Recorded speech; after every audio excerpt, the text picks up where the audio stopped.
so I can see February can't chase the days away.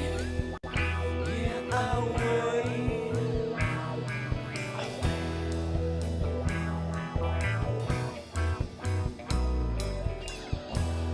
Why listen to what they say?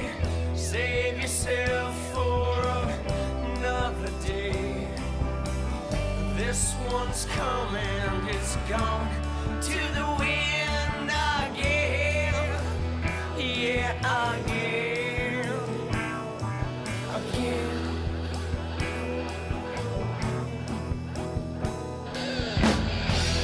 Just listen and make amends. You've been down for as long as you've ever been.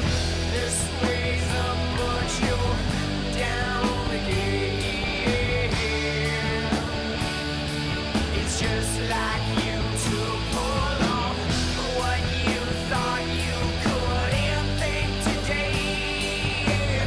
The lost stranger, the wonder familiar face, broken hearts made of pieces that shake.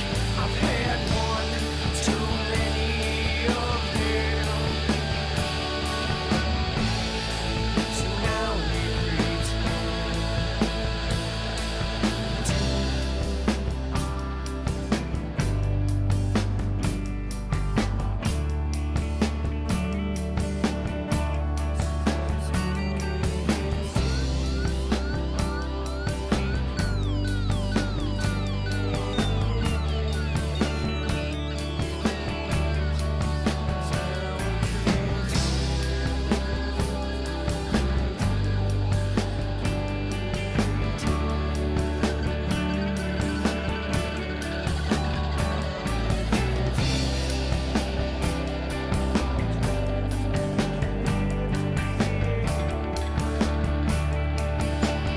Just like snow can't slow, oh, we drift to the edge.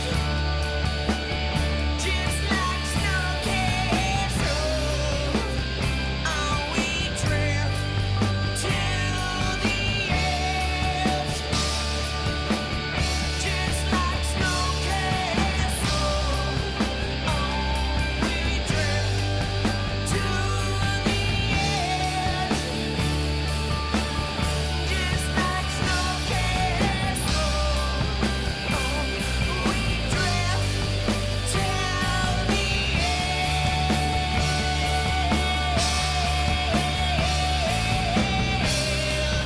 Oh, we drift to the edge, to the edge. Oh, we drift to the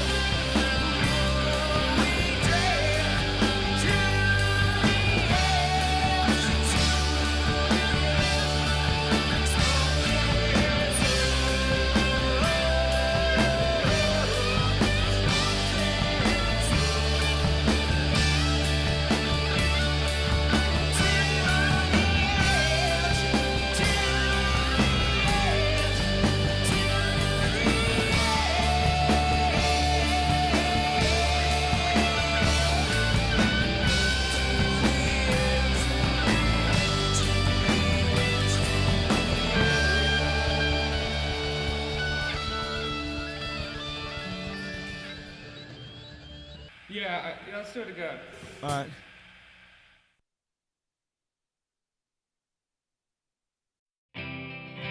Do you need anything like I need you? It's over. Do you need anything like I need you?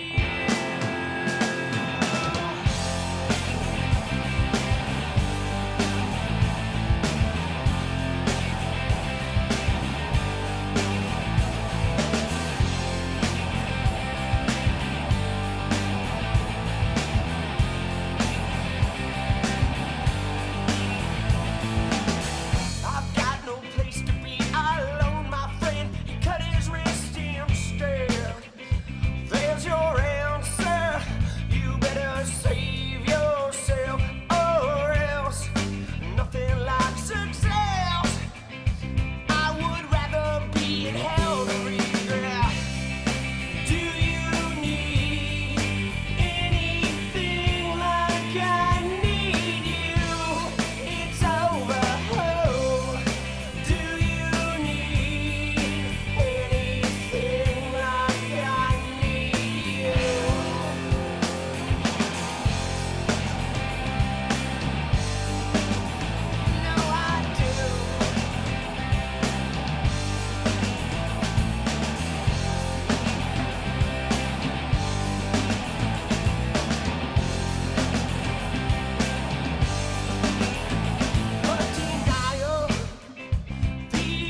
Yo, yo, yo, yo, yo, yo!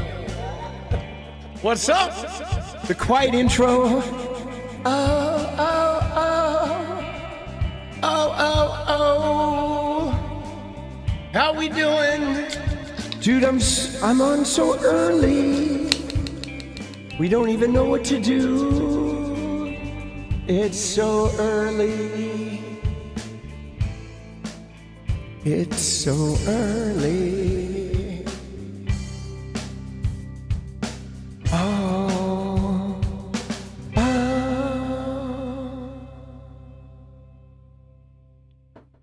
oh. Should probably kick the energy up a notch.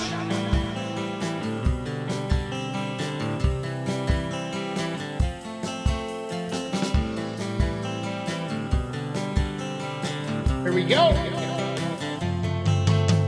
Hey, I just wanna change the world. but I'm not gonna think, girl. I don't even know the words anymore. Hang around. I'd rather be found. How we doing tonight? Dude, is it Monday? It's Monday, isn't it? Everyone's waiting, anticipating. It's Monday, isn't it? Oh, okay. I see how you are, Monday. I see how it is. You know how it is? I will never be alone again. I'm immune to the things they said. My heart's unbreaking.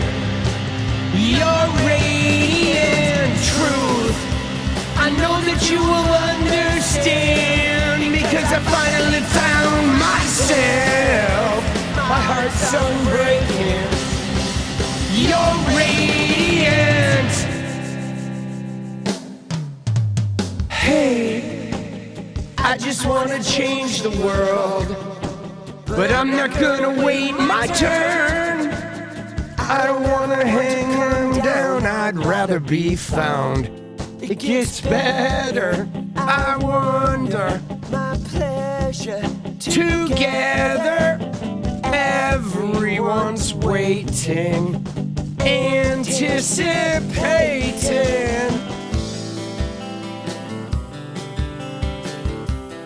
Come on now, let's go, sing along.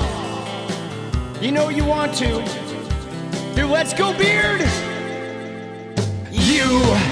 I will never be alone again. I'm immune to the things they said.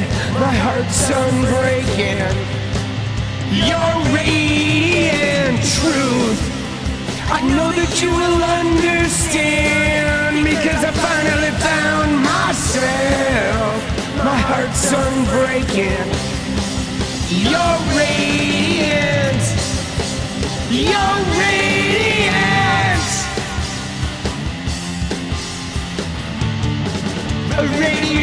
Radiate, my world. Whoa. Radiate. Oh. No, no, no. I said I was starting early. Whoa. I can't pretend.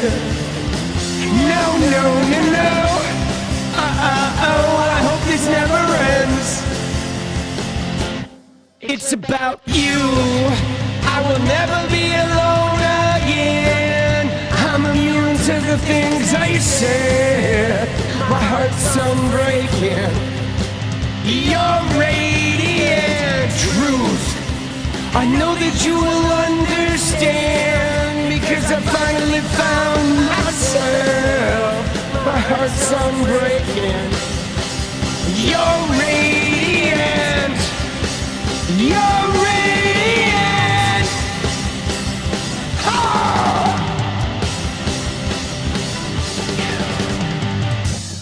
Oh.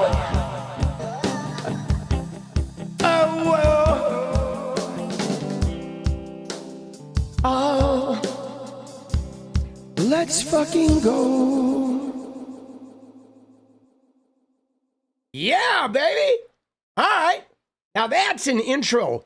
Dude, show me a political streamer that does an intro like that. You can't. I defy you. Dude, let's go. Oh, shit. That was good. No, I'm feeling good. I am feeling like, back scratching ecstasy at the moment. Oh, yeah, dude. Dude, it's good to be on early, dude. I got all my videos done. Got everything done early. Just you wait, though, guys. Just you wait. It's going to get even better and better. I like working during the day it's a little bit challenging because sometimes I get on Twitter and it's real fucking easy for me to get distracted on Twitter. Like I have to be real careful working during the day. But I'm getting a little bit on a day schedule, getting a little bit off the crazy night schedule. Like those of you know, I used to start this stream at 11 p.m. and I would edit until like 10 in the morning. And so I was on a total like night schedule. And now I'm on a day schedule. Now I go to bed at night, right? And I get up at like, I don't know, 6 in the morning, 7 in the morning. And then I've been editing during the day. And now I'm going to do a little bit of both because we're going to stream earlier. I'm going to do some editing at night and go to bed and get up. And I'm trying to get that coveted like 4 videos a day. Right now we're doing 3 plus the shorts plus the stream, but I really want 4 videos a day plus the shorts plus the stream, right? And yeah, being up while it's all happening. Like I used to hit the early part of the news cycle, but it's kind of nice to get the whole news cycle and get a little organized. Like, I mean, we're getting close to 100K. And I feel like like it's been challenging, right? There was like a big explosion to like 30K, and then there was a big explosion to like 70K, and then the last bit has been like we're grinding for like every new subscriber, dude. And I mean, I've heard it gets real challenging around 100K, and it did with my gaming channel too, actually. Like my gaming channel sort of languished between 70 and 90,000 followers or subscribers for a long time. And then finally I did like a shorts grind and was able to put it over the 100K for that little plaque. But so I don't know, dude. It's a big adventure now. 2026 adventure. Being in the South Pacific, daylight savings time. All right, let's go. Down in Australia. I get it. But yeah, man. Oh, dude. What a day. It's like going on a diet. It is. It is. I mean, you go through these periods. It's pretty crazy because I always forget when I go through them. Like I went through a period too. Where like February of last year, right around this time of last year, I had my first big blow up where we went from like 10,000 subs to like 35,000, like so fast, right? But then from like April until June, there was like crickets. It was like slow growth. I mean, there was one big month where it was really cool when, Tabitha, like promoted me a bunch, right? And that was super cool. But mostly it was like fighting for every sub. And then there was another big blow up in June. You know what I'm saying? So it's like, we've been sort of sitting in the like percolator, but it's just part of the process, right? Easier to be active and productive during the day. See, for me, it's a little more challenging. Like I find it easier to be distracted during the day. That's my chief issue, right?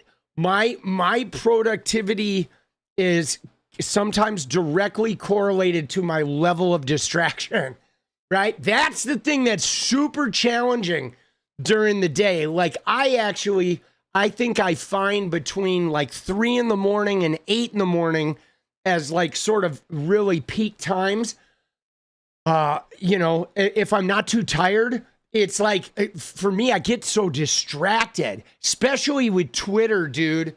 I get on Twitter and like, I have to monitor my Twitter consumption during the day very carefully, very carefully. But yeah, I don't know. I'm really enjoying this sort of mixing it up because I know inevitably, you know, I'll get behind some days and we'll still do the occasional late stream, right? You became a member because of Tabitha. Dude, I love Tabitha, right? But yeah, it's you get up at 3:30 a.m. for work. Shit. All right. Dude, you're like a newscaster, right? That's what fucking newscasters do. Stores aren't open at night? All right. Yeah. Can't get all my adult things I need done at 3 a.m. I guess. But, you know, like for me, though, you ready for this?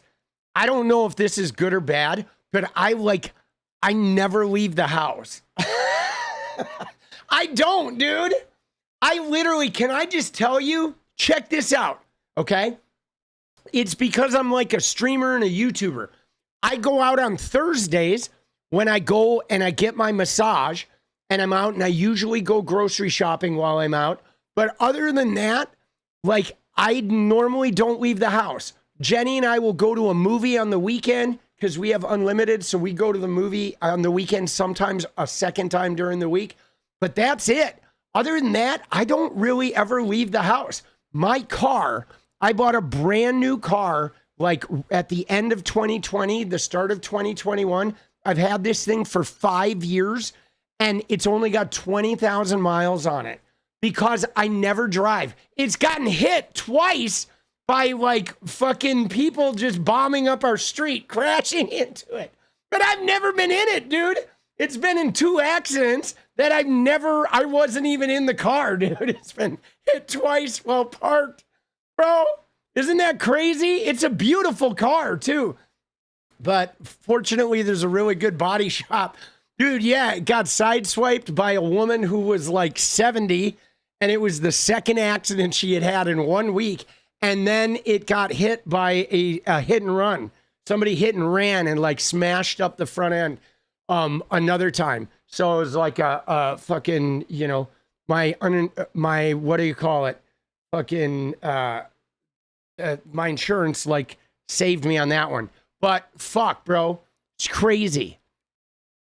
It is crazy shit, boss, right? I don't really go outside, which is why, you know, I think somewhere eventually down the road, when the political thing becomes, you know, if I can get this channel up near 1 million subs, at some point, I think I'm going to do a travel channel so I can just get out of the house, boss. That is my current plan, guys.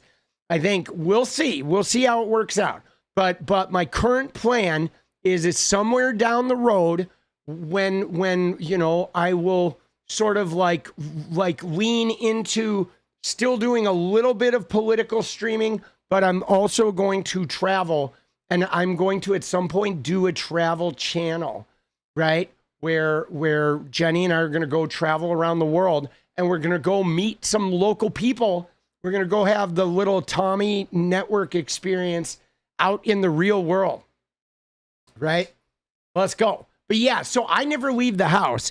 And am I buying an RV? No, we're going to do it internationally. It's going to be more like rent an Airbnb for 2 weeks in Paris and go hang out with some Paris locals and then make videos about it and like see the world, and then go to London for 3 weeks and rent an Airbnb and hang out with some locals, and then go to Thailand and then come back to the US and stream politics, right? And then through there, like I do like a political stream every week or whatever, an update here and there, right?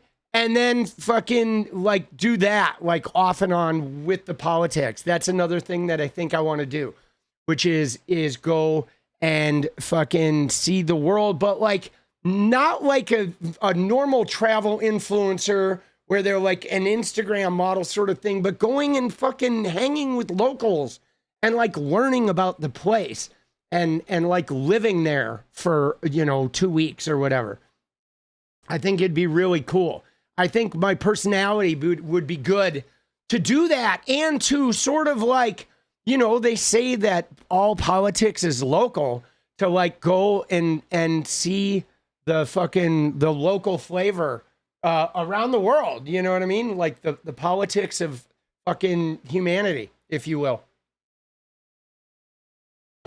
But yeah, so I never really go outside right now, right? I never really go outside right now. I mean, not enough, not as much as I should, but I'm going to balance that out later on. I mean, I'm building something, so it is for a purpose, right? It's not like I'm not like just locked in here for no reason, right? We're definitely building something cool, and I have no regrets. I do like the inside. Our house has wonderful natural light. Okay, must have a really great house. I do love our house. We do have a good house. I mean, we bought this house and it was beat the shit. Like the windows were nailed shut and it smelled like smoke. It was a disaster. Okay, an older woman had lived here and her son was living with her, but he was like a drug addict. And so the house was in a bad state of disrepair, and we gutted it and sort of refurbished it, but it's really cool. Like it's got big ass windows in like every fucking wall in the entire house. So it has 360 degrees of like evolving natural sunlight. So it has like all 4 exposures with a lot of windows, really big windows, and we put in skylights upstairs. So all day long, the mood of the house changes in every room with the natural light, which is really amazing. And I'm big on that. I'm big on like all different moods. So this house, and it has really high ceilings, and we gutted it and made it like really nice. So I do love it. I love the house. The house is vibes. It is definitely vibes, right? But yeah, man. So what a day, guys. Can we just talk about like today a little bit? Because here's what I got. I want to center on something here, guys. A tweet that I made earlier that I think is important. That is this tweet right here. And really, guys, where is it? I just want to visit on this tweet because I think this tweet is important to remember, okay? But right here, guys, okay, is that we cannot let the bullshit war distract us from the Epstein files, okay? Like, we gotta stay vigilant. I saw a thing today that said since the Iran war has started, like Epstein files interest is down like 95%. Okay? 95%, dude. And that is like, when I saw that, I'm like, bro, no. You know what I'm saying? No. Like, we gotta carry on, continue on the Epstein journey. And vigilantly, okay? Vigilantly, we got to stay on it, okay? Because, guys, the irony about it is the grape culture that is behind Epstein.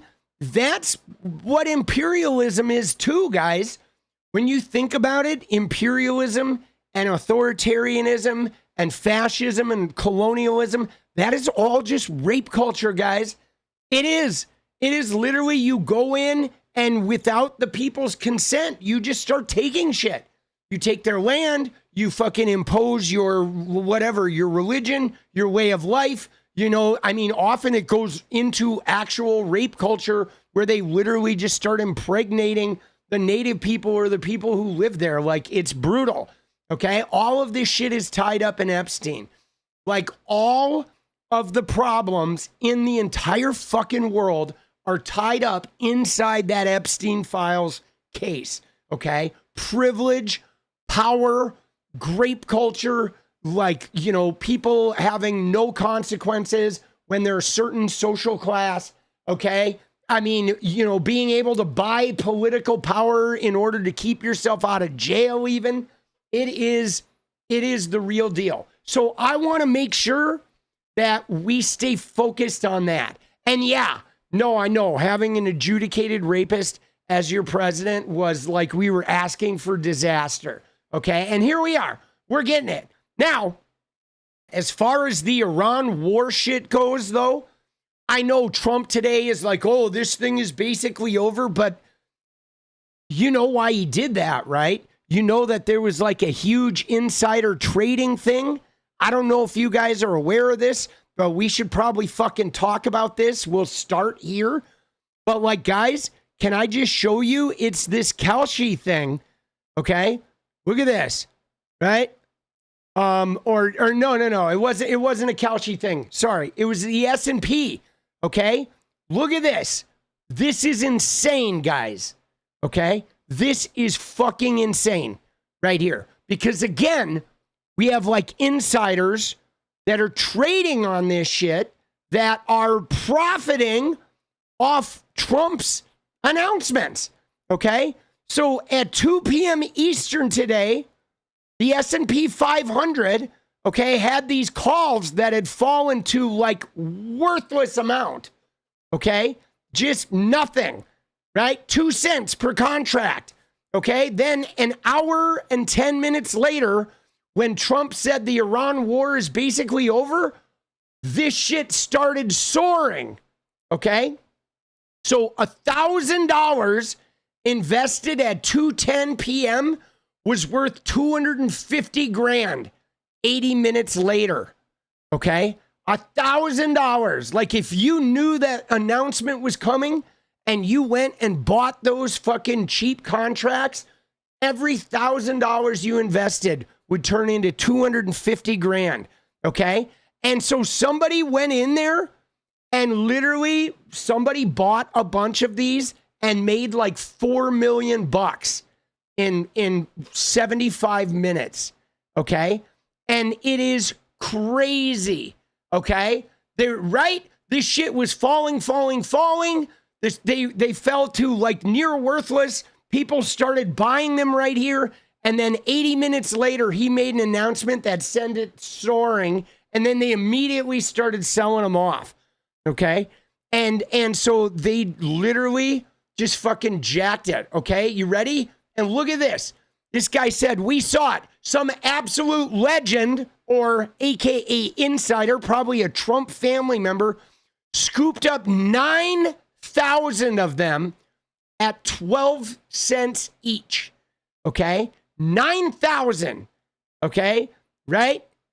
And they spent $112K, and then they were worth fucking $4.2 million. Okay? Dude, isn't that crazy? Like, dude, this is not okay, man. This is scoundrel shit. They bought it at 12 cents and it went up to $4.50. Okay, somebody put in 100 grand. Again, it's market manipulation, it's insider trading, and it's what happened when you have enough money to be able to buy 100 grand worth of shit in these volatile like market things. Okay, so they spent 112 grand. Look at that purchase, dude. 9,000 of them, and then all of a sudden it was worth 4.2 million. 80 minutes later, dude. Dude, we're being robbed. We're being like looted, okay? And granted, this isn't like taking taxpayer money, but like this is fucking cheating the system. And these are the same people that are like taking away SNAP, gutting our health care, taking away any social safety net. They're literally walking around on TV telling us like we make poor financial advice, or we're not working hard enough, or we don't love our country enough, or we're fucking lazy, you don't want to work, and all this shit, right? They're like fucking, you know, busting up like innocent immigrants that aren't doing shit, beating them on the head with batons and shit and putting guns in their faces. And then they're just looting. They are looting the system, just laughing in our faces, spitting in our faces, guys, and spending billions on war that ultimately, when all the shit is said and done, is only going to benefit Chevron and Exxon and Mobil and Phillips 76, et cetera, et cetera, et cetera. And all of the Texas oil men and the fucking, you know, the wealthy people that own the huge percentages of stock in all those companies. And we're going to get fucked, okay? Because right now, guys, gas is going to go up and up and up and up because of this war. It's going to go up, and it's going to continue to go up while they like rebuild the infrastructure or whatever in Iran. And then when it finally comes down, it's only going to come down a little bit.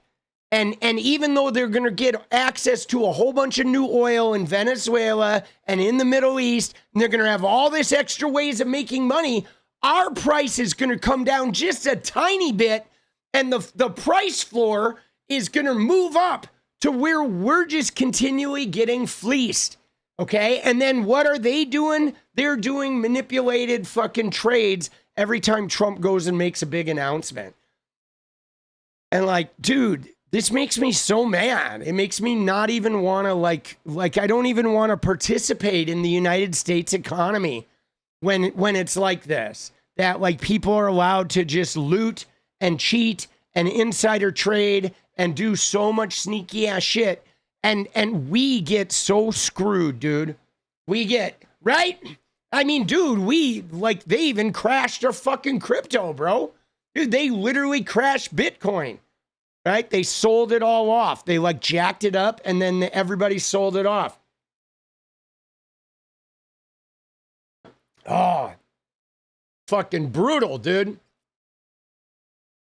Well, no, 𝗙cie is the poly market, but this isn't poly market. This is a fucking, right? This is the fucking S&P 500, dude. This is like, you know, betting on these like strike calls. I'm not exactly sure what a strike call is.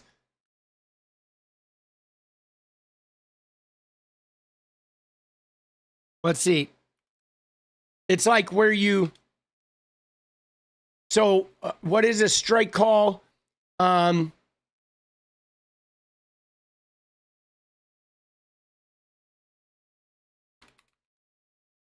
It's like a future, okay? A strike call is a specific price where you can buy it before a certain deadline.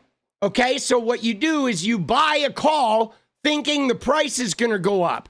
Okay, and then you pay a fixed price of it, right? And then when the call ends, if the price has gone up, you make a bunch of money, and if the price goes down, you lose a bunch of money. So there's this big risk there. Okay, I mean, the price could go way down and then you lose all the money because, you know, you have to pay the margin call. You have to pay it out, right? But so on this, though, they were so valueless, right? Nobody wanted to buy these. And somebody bought a fucking ton of them, okay? And then they skyrocketed, you know? It's messed up, dude. Right? You see, there was one of those betting sites like 𝗙cie that refused to pay out $50 million on a bet around the Iran war. I did not, you know, but so this is just, right? This is, I guess it's problematic now though, because because see, this used to not be the hugest deal, guys. Okay. Because you could buy these calls but you were basing it on limited information. But now with the internet, guys, okay, with the internet and social media and the fact that the president can go out there and make an announcement that can flip the market, or like Elon Musk was doing this with Tesla stock and with Dogecoin, the fact that you have people that can go out and literally move markets because their social media following is so immense.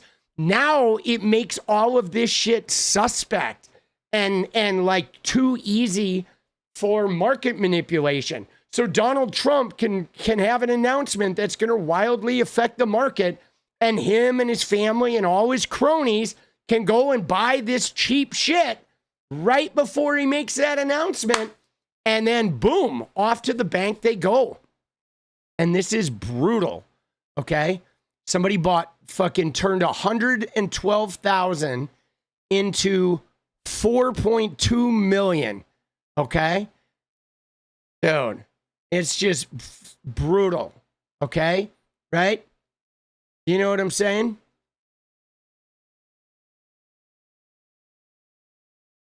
Dude, brutal.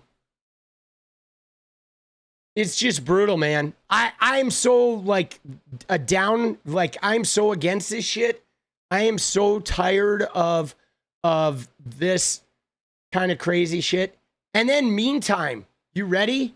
You ready? Meantime, let's just take a little gander of some other shit that's going on in the world of us, like trying to survive. I thought Trump's video was pretty crazy, boss. I don't know if you saw this, but look at what this person does, dude. Trump, again, she's just another fucking dirty ass Trump grifter. Okay, so she's got a YouTube channel. Okay, and she's out there, whatever, doing her little YouTube channel. But look at the video she made today. Okay, because we're living in a world, guys, where we're struggling to get by. 67% of America right now is living paycheck to paycheck and barely getting by. Okay, 67% of America could be homeless next year if a couple of things go bad. And look at the video she made today, guys. Okay, it is unreal. Talk about tone deaf. But look at the video she made today. She made a video that says, I brought my Secret Service to Erewhon. Okay, that's the video she made today. I brought my Secret Service to Erewhon. And those of you who don't know what Erewhon is, it's a really fancy, schmancy market. Okay, super overpriced Erewhon market. It's like a big, froofy, right? Super pricey. Okay, so she took her Secret Service, taxpayer funded, mind you. She's basically saying, I spent a whole bunch of your taxpayer money to make this cheeky video, taking my Secret Service people to a big, pricey, expensive market where all the idiot, Nepo baby, rich people hang out.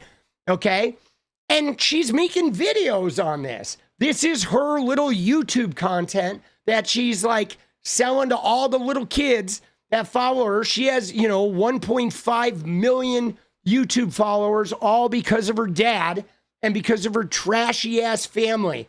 Okay. And yeah, there's $20 smoothies.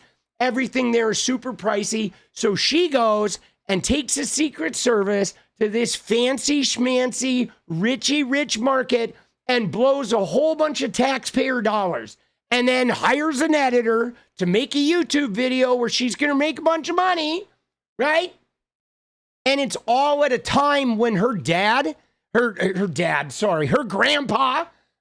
dad, we'll get into her dad in a minute, but it's at a time when her grandpa is basically sinking the goddamn economy, all right? Just absolutely gutting us, gutting our health care, gutting the social safety net, right? Firing government workers. They're losing their pensions and shit. Okay. He's going to war, blowing up the national debt. Okay. Just fucking gutting all kinds of clean energy industries and everything that's going to help the planet. Okay. And her grandpa, the adjudicated rapist. And she's out there just being I got this taxpayer funded Secret Service. Let me just go spend some more of your tax money. And this is a real problem, though, with the whole family, though, because that whole family has Secret Service and they all manipulate these guys. Okay, they do. They go to Trump properties where they charge them $20 for waters. Okay, so Secret Service details for all of these family members are going to Trump properties.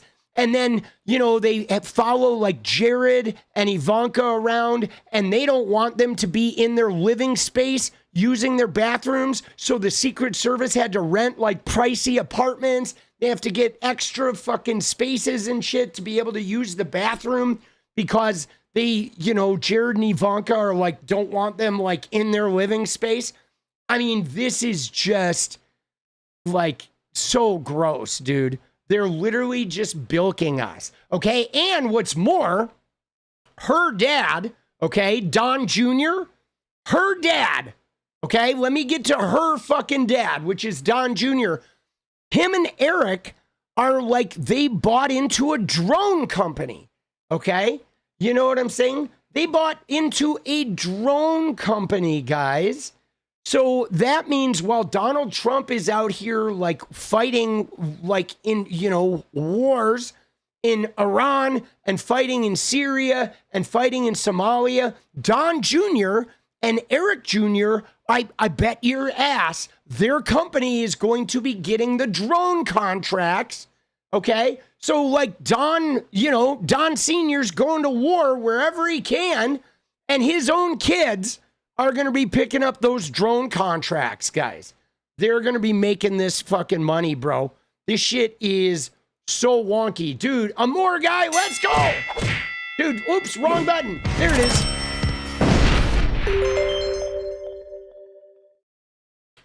Dude, it is so, right? It is so not good, dude. So it is Unusual Machines, all right? And Don Jr., joined its advisory board, and, you know, within the year, Unusual Machines became a supplier for the U.S. Army. And now they're going to fucking rake it in. Dance party goal? All right, I got you. Dude, isn't that crazy? Bro, it is so messed up, okay? It is so unbelievably messed up. They're going to fucking rake in the cash. Their dad can blast out some drones and in come Don Jr. and fucking Eric Jr. Hit that cash register. All right, let's do the goal, dude. Let's get it. Dance party goal coming in. Dude, we need a fucking pine box party, dude. Dude, the level of corruption. There it is. There it is. 30 and 30. The level of corruption is outrageous, boss. But yeah, man, I thought this was just like too much, dude. Okay? Too much. Right? She's sitting there just shopping, buying all this fancy shit, you know, buying her Secret Service, these fucking overpriced meals and shit. Dude, so annoying, boss. Right? So annoying. Dude, Pine Box LFG, let's go! This is what we're reduced to, guys.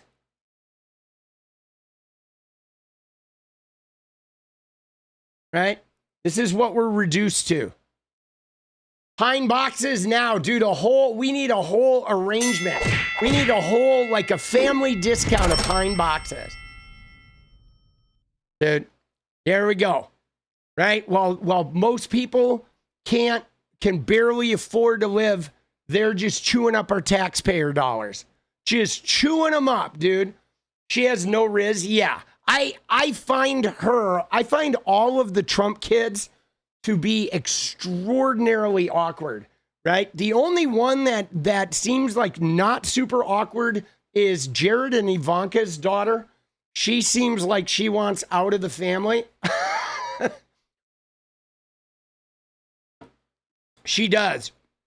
But she feels very socially awkward, just like her dad, dude.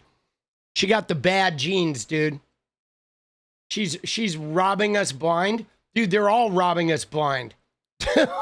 Dude, somebody said, didn't Musk impregnate her yet? Dude, was Elon obsessed with her? I mean, she's 18 now. That's about Elon's age. So this is Kai Trump and this is Don Jr.'s kid with his first wife, who is married to or dating Tiger Woods. So her stepdad is Tiger Woods, and her dad is her mom. Her mom's like not really in the picture, right? Her mom is sort of out of the limelight, but it's Don Jr.'s first wife before he was dating Kim Guilfoyle, okay? Before he picked up Gavin Newsom's sloppy seconds, all right? Dude, isn't that crazy? Yeah, is her mom's name Vanessa? All right. Dude, the privilege is insane. Yeah, no, the Ivanka's daughter was the one who, like, Trump tried to grab her hand, and she was like, get away from me. Dude, I feel like Ivanka's daughter maybe has a chance at some level of normalcy, right? Dude, yeah, and they're all like, but they're all just robbing us blind, man. You know what I'm saying? They're all just robbing us blind. It is like, it's really despicable, you know, how much they're robbing us blind and, like, you know, just milking it, absolutely just milking this shit. And there's really not much we can do. And the thing that bothers me about this, guys,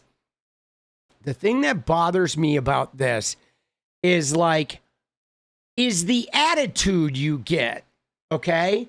You know what I'm saying? Like the attitude that comes from some of these wealthy people where they're like, you know what I'm saying? Like, she's already, you know, like got some pro tournament that she was not even remotely qualified to be in, but she gets it. Like, every door's going to open. They're blowing all our money. Their parents have a bunch of government contracts. So her parents are getting rich off of our tax dollars, right? Same with people like Elon, who's getting billions in tax dollars. And then they have the nerve to, like, try and impose their worldview on everyone and to sort of act like all the regular people aren't hard enough workers, right? And they do this shit when they're literally living on the dole, essentially, of our tax dollars. You know, they're living on welfare paid for by us. And then they, like, look at us and are like, how dare you, like, want to have health care? You got to earn that shit. How dare you want free education, right? Like, you should go get $200,000 worth of loans. And it's like, fuck you, boss.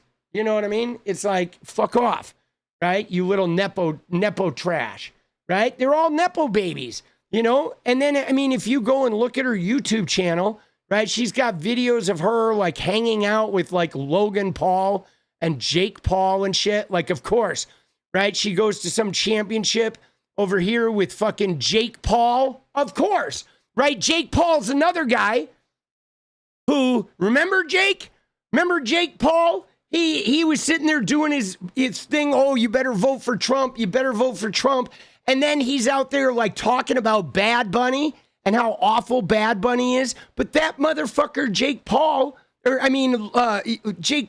motherfucker moved to Puerto Rico so he could not pay taxes, boss. He moved all his shit to Puerto Rico to avoid paying taxes while simultaneously telling everyone to not watch the singer from Puerto Rico as if that guy's not American.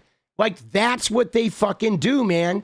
They go and make deceitful moves, like moving to Puerto Rico because it's cheap and because they can avoid paying taxes by moving there, even though they got all the money in the world. And then they simultaneously trash people from Puerto Rico and act like they're subhumans, dude. And these people are just garbage, right? She's on Christmas at the White House. She's on a private jet, you know, whatever, 17 years old. Look at me on my private jet. Look at me getting into a fucking, right? Flying first class to the NBA All-Star game. Oh, look at me. Look at me earning none of this, okay? Earning none of this shit, right? You know what I'm saying? She's not even going to a fucking, you know, a great college, dude. She's going to a glorified fucking party school. is what she is, right? But she brought her Secret Service to Erewhon Market. Dude, kill me now, all right? Just, you know what I'm saying? Like, somebody just grab a brick, bring it in, and, like, give me a good smack, dude. Please, all right? Dude, this shit really, like, it really bugs me, dude. It really bugs me. All right, we got to catch up on these donos. All right, let's see what we got, dude. Thank you, guys. What do we got? We got Redbone said lifestyles of the rich and clueless. Indeed, Redbone. Lifestyles of the Nepo and trashy. God, the cringe is astronomical, isn't it, Ella? The cringe is just off the charts, dude. Dude, Mother of Chickens, great name, says, thank you, says, Mother of Chickens, love to see it. Dude, isn't that wild? The influencer culture, man. Yeah, that's what I said, right? I had commented on that, and I had commented on, where was it? I think I commented on it, right? And somebody mentioned something about her, and they showed this picture of her, dude, in army fatigues. And I'm like, sign her ass up, bro. Dude, I think we send her to war, boss. I'm into it, right? Where's Robin Hood when you need him? Yes, Pinky. Dude, I'm serious. Like, let's get her and Baron on, like, let's get them in uniform. Ship them over there, boss. Straight to Dubai. Giddy up. Giddy up, baby. Giddy. Giddy up. Dude.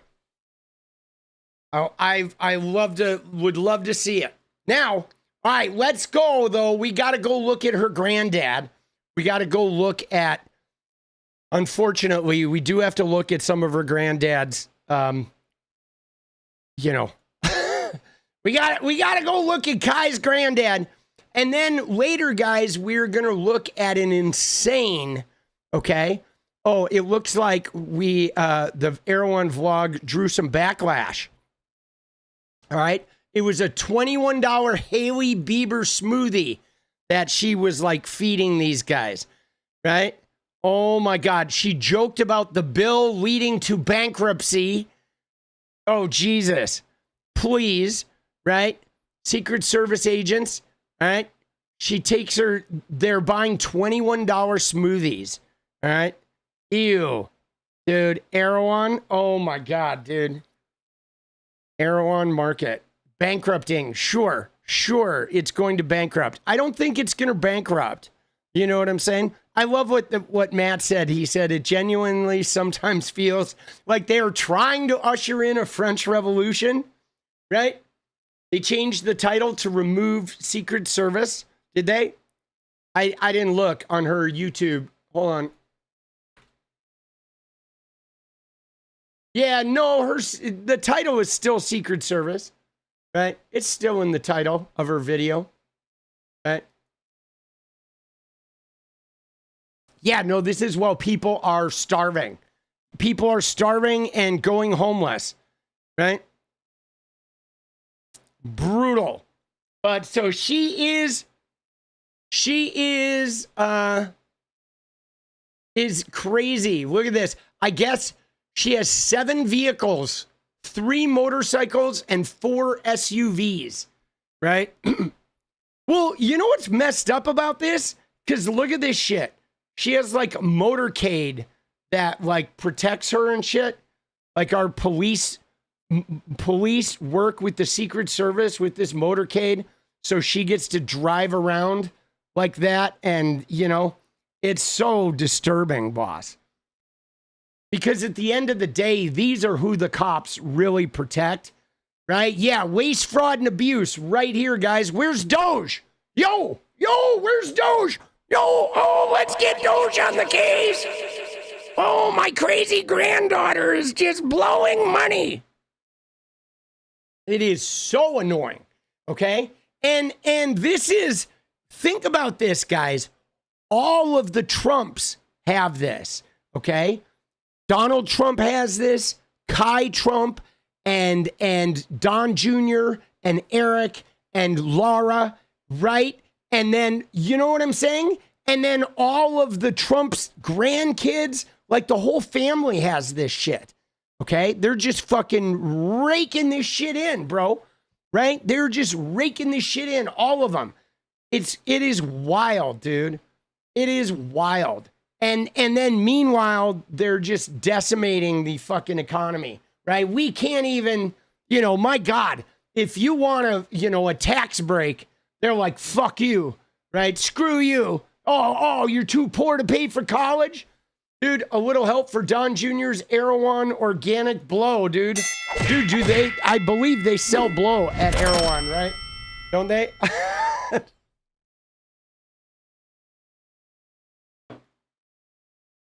Dude, yeah. Ivanka and Jared, all their kids, all like, it's crazy.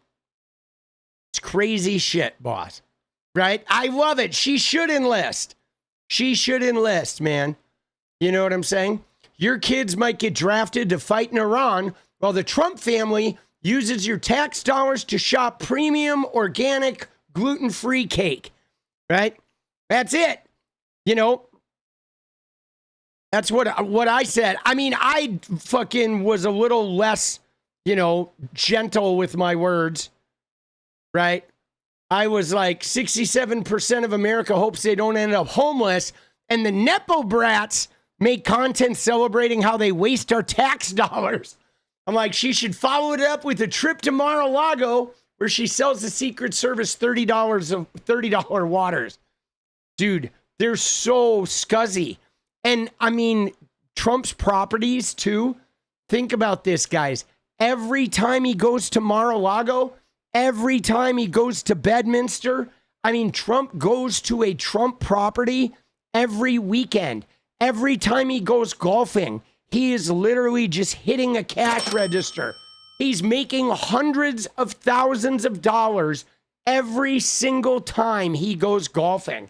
He is literally making, because he's going to his club and he's charging the government, the Secret Service, for all of that shit. They get rooms, they eat food, they drink waters. All of it is billed to the government, everything. And so, dude, it's brutal. It is brutal. Like, the amount of money that they make is astounding. And, and that's in addition to their administration. Kristi Noem, the $200 million contracts, $143 million to a company that incorporated 8 days before.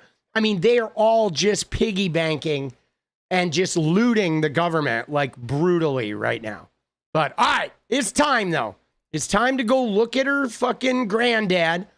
We got to go look at her granddad. We got to go to the RUPAR because Trump was on one today talking about the war. It is grotesque, okay? It is grotesque. It really is. And to follow it up, we got Trump out here, just, dude, giving a speech. Dude, did you see the photo though? You guys see this picture, right? He's out here talking about American might. Trump is, right? But look what we got, dude. I don't know about you, but when I think of American might, this comes to mind. Dude, let's go. Right? There we go, dude. There it is. All right, 13 minutes. Okay, guys, we need 23 and 13. Let's rally up. Let's secure the dance party. Dude, we're going to watch Trumpy try to drink some water while we fucking secure the dance party. Dude, look at that, bro. He's like so gross, dude. Shitting his diaper the entire time. Dude, Ella, LFG, let's go. The man is just schmitting his diaper. Oh, schmitting it.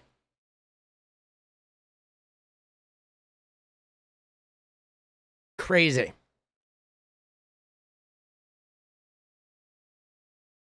Unreal, dude. This guy. When you get too much Botox in your lips, dude, I don't know what's up with this character. He's just like, you know, I don't know. This is before his hand was all like brutalized. Dude, stop stupidity. Let's go. Dude, yeah, he just wants to make sure he doesn't like lose any of it. Dude, Vincent, let's go, brother. He is pretty wild. All right. But so let's find this. Okay, you ready? So again, all right. The school came up. And again, Trump does not want to acknowledge that school got hit by the Tomahawk. Footage that showed that an American missile strike and a Tomahawk missile likely destroyed that Iranian girls' school. So will the U.S. accept any responsibility? Well, I for haven't that strike? seen it, and I will say that the Tomahawk, which is one of the most powerful weapons around, is used by, is sold and used by other countries, you know that. And whether it's Iran, who also has some Tomahawks. Iran has no Tomahawk missiles. None. Zero. There's no Tomahawk missiles in Iran. But whether it's Iran or somebody else, the fact that a Tomahawk is very generic. It's sold. It is not very generic.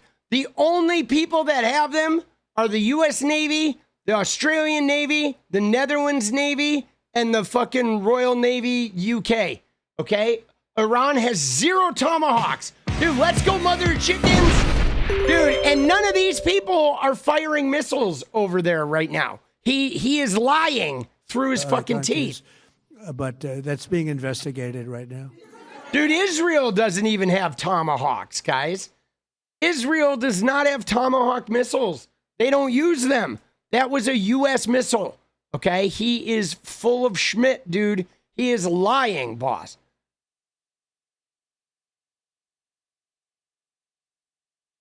You hate his face? You're not alone. All right, you ready? Here we go. Watch this. Yeah, please. Thank you. Mr. President, you've said the war is, quote, very complete, but your defense secretary says this is just the beginning. So which is it, and how long should Americans be prepared Well, I think for you could this war say to it last both. for? It's the beginning of building a new country, but they have no Navy, they have no Air Force. Dude, you could say both is his answer. So it is both very complete and simultaneously this war is just the beginning. Dude, Ella, Pine Box Dance, party, LFG, let's go. Dude, what a clown. They have no anti-aircraft equipment. It's all been blown up. They have no radar. They have no telecommunications. And they have no leadership. It's all gone. So, you could look at that statement. We could call it a tremendous success right now as we leave here. I could call it, or we could go further. And we're going to go further. But, yeah, please. Dude, what is he even saying? Stop stupidity. Yes, please. Please stop the stupidity. Dude, you could say it is both over and has yet begun. Right? Pine Box for MAGA. Let's go, mother chickens. We love to see it.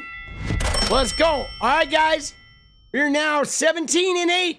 Tommy, Russia is helping Iran. Yes, absolutely. I mean, we know this. Dude, we know that they're helping Iran, which is, and Trump probably loves that because it's helping his mother Russia, who he's so, in love with. LFG Pine Box. Let's go, Lucy Lou's mom. All right. Ready? And so now, dude, check this out. This was his tweet today about the Strait of Hormuz. You ready? If Iran does anything that stops the flow of oil within the Strait of Hormuz, they will be hit by the United States of America 20 times harder than they have been hit thus far. Additionally, we will take out easily destroyable targets that will make it virtually impossible for Iran to ever be built back as a nation again. Death fire and fury will rain upon them. But I hope and pray that it does not happen. This is a gift from the United States of America to China and all of those nations that heavily use the Hormuz Strait. Hopefully, it is a gesture that will be greatly appreciated. Thank you for your attention to this matter, President Donald J. Epstein. Oh, what the fuck, dude? Why is everything he writes like some poorly written chat GPT, like B-movie threat, right? Death, fire, and fury rains down upon you. Oh, death, fire, and fury. And a shitty diaper. Oh, I shit my diaper. Somebody clean up the death, fire, and fury in my diaper. Dude, our Board of Peace Emperor, yes, Nookster. Let's go, dude. The Board of Piece of shit. Dude, what a hose head, bro. You know what I'm saying? I mean, and look at this shit. You ready? The Navy is gone. It's all lying at the bottom of the ocean. 46 ships. Can you believe it? In fact, I got a little upset with our people. I said, what quality of ship? Excellent, sir. Top of the line. I said, why did we just capture the ship? We could have used it. Why did we sink them? They said, it's more fun to sink them. I said, they like sinking them better. They say it's safer to sink them. I guess it's probably true. But, dude, the people in that room are laughing about like, oh, it's more fun to sink them. And the room full of people are laughing, dude. This is like, I mean, it's bad enough that we're at war, but like, they're like laughing about it. Like, I mean, are any of them even remotely concerned that when you think about like sinking a boat, that means, you know, hundreds, if not thousands of people are dying, and there's families that are losing their kids and shit, and right, you know what I mean? Like their loved ones, they're losing their, you know, their kids, their brothers, their sisters, their fucking, you know, parents, their, you know, like significant others. It's all just a big joke to these guys. Dude, James, let's go, baby. Let's end this performative masculinity bullshit. Yes. Right? But according to Trump, though, the war is both over and just getting started, guys, because he is everything all the time. Okay. All right, now we got to hunker down, though. We need 13 in 5, baby. 13 in 5. Secure the dance. Oh, shit. Dude. And again, guys, you ready? Dude, Torvey, Donald J. Epstein, yes. Donald J. Epstein. Oh, it's Donald J. Epstein at your service. Dude, Donald J. Epstein. But just so we know, guys, just so we're aware, in Iran, the new supreme leader is the son of the old supreme leader. Okay? It's going to be the same regime is in power. Stop stupidity. Let's go. Same regime is in power, guys. Nothing will have changed. This is going to like end up being where literally, I'm telling you right now, once this is done, click a stopwatch and let's see how long before we see Netanyahu go on a news conference and say Iran's going to have weapons in 2 weeks, and they're going to talk about this same fucking thing, okay? Is it going to be 3 months? Is it going to be 6 months? Is it going to be 2 years? It will be like clockwork, where we will literally be a Groundhog Day right back to where we started. Dude, stop stupidity. Let's go. Dude, let's go, Pinky. LFG, let's go, Pinky. All right, guys, we're almost there. 3 minutes. 3 minutes. 9 and 3, 8 and 3. Dude, let's go. Pine Box. Pine Box. Thank you, David Wintergar. Let's go. Pine Box. Pine Box. Dude, let me get my neck gina into it, shall I? This is the best community ever. It is, James. Here we go. You ready? We're going to go big. Go with neckgina for Donald J. Epstein. Pine box. Pine box. Dude. Oh, shit. Hey, that's actually got some vibe, dude. Pine box. The pine.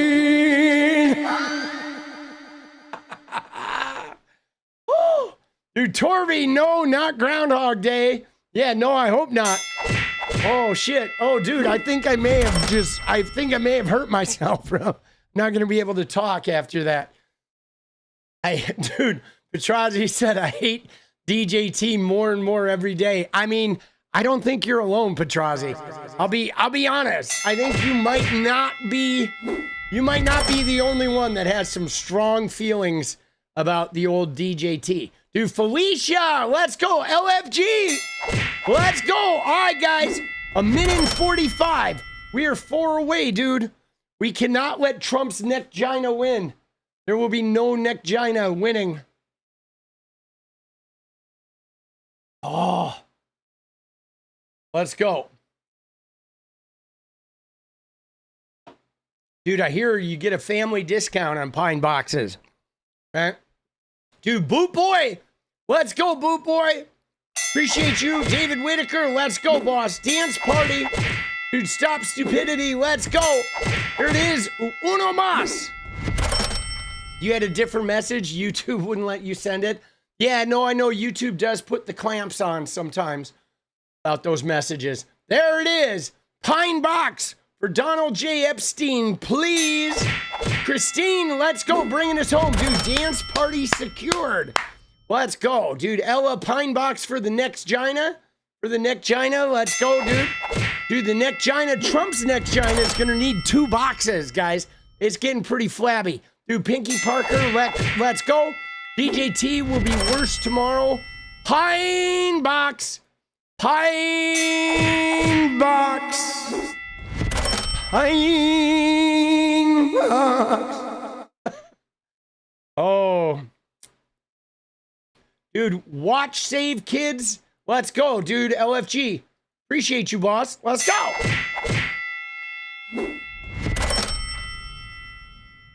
Dude, yeah, the cult. Dude, these guys are so... We're going to look at something else later, too. That is a little mind-blowing, okay? When we look at some of this, like, we're going to look at this Instagram profile that is crazy, okay? That's coming up in a little bit. Dude, Shelly has an opinion. Let's go, Shelly. Appreciate you, boss. There is... This is coming up, guys, in a little bit, but there's a MAGA follower or there's a MAGA influencer, guys, on Instagram, okay? She has 1 million followers on Instagram, and she has an OnlyFans, and she is AI, okay? Completely AI. Big MAGA influencer. She's like, there's photos there with other people. Dude, it's crazy. We're going to look at that in a little bit after we cover some of Trump and Lindsey Graham here. Okay? Dude, it's nuts. Like, this is like, we are in brand new territory, guys. This timeline is unfucking believable. Okay? All right, here's Trump. Again, and we just keep again, and we just keep going with it. And I put that down as a top 3. Look, no mail-in. Now you have the exceptions for the military. Are you ready? This is Trump going on mail-in ballots. Watch him take a discussion about mail-in ballots and make it so greasy that after you watch this, you're going to want to take a hot shower. Again, and we just keep going with it. And I put that down as a top 3. Look. No mail-in. Now, you have the exceptions for the military, and I would even say foreign-based military. But for the military, for disability, for illness, and if you're traveling, you know, you have an excuse. And I was lenient on that. But those 3 things. Then I added 2 more. These are best of, best of. These are called best of Trump. We should also add on to this bill. And so what I've asked Mike to do is to draw a new one with these few things added, and let's go for the gold. Let's not just get one like voter ID, but, it can be given to you by your daughter. Your daughter, she has to be of age, like above 6 years old, she's allowed to say. You had to see some of this stuff is so bad. They're doing everything possible because they know. She had to be of age. She has to be more than 6 years old. Yikes. Donald J. Epstein at your service there. Like, what a fucking weirdo. Oh, if we get this, they probably won't win an election for 50 years, okay? And maybe longer. And they're going to fight like hell. But boy, do they get killed. Because even the Democrats... Dude, again, he's talking about getting rid of mail-in ballots, right? Dude, there's mail-in voting all over the world. He keeps saying nobody has mail-in voting but America. Such bullshit. He's used mail-in ballots for most of his life. Dude, the whole world has mail-in ballots. Mail-in voting is the best way to vote. It's the only way to vote. You shouldn't even have to go stand in line at the polls, dude. Going to the polls is so like 1950. Like, give me a fucking break, dude. Give me my mail-in ballot. Give me my little booklet with all the information at my fingertips about so I can get to know the candidates, so your family can sit together at a table and fucking discuss politics and do your thing. That's what we would do. Me and Jenny and Bryce would have the booklet. We'd sit at the table like one afternoon. We would start talking about all the different candidates and reading about all the ones for the more obscure, like county commissioner roles and shit like that. We would discuss who we're voting for. And it was like an event. It was amazing. And I mean, there's no way I would want to give that up so I can go stand at the polls with some smelly weirdos. And maybe I'm in line with a bunch of MAGA shitters, right? Like, give me a fucking break, dude. Giving me the stink eye, right? Because I don't look like, right? Because I don't look like, I'm one step away from fucking being interned, right? The guardians of the pedophiles are responsible for 9 of the 10 last recessions.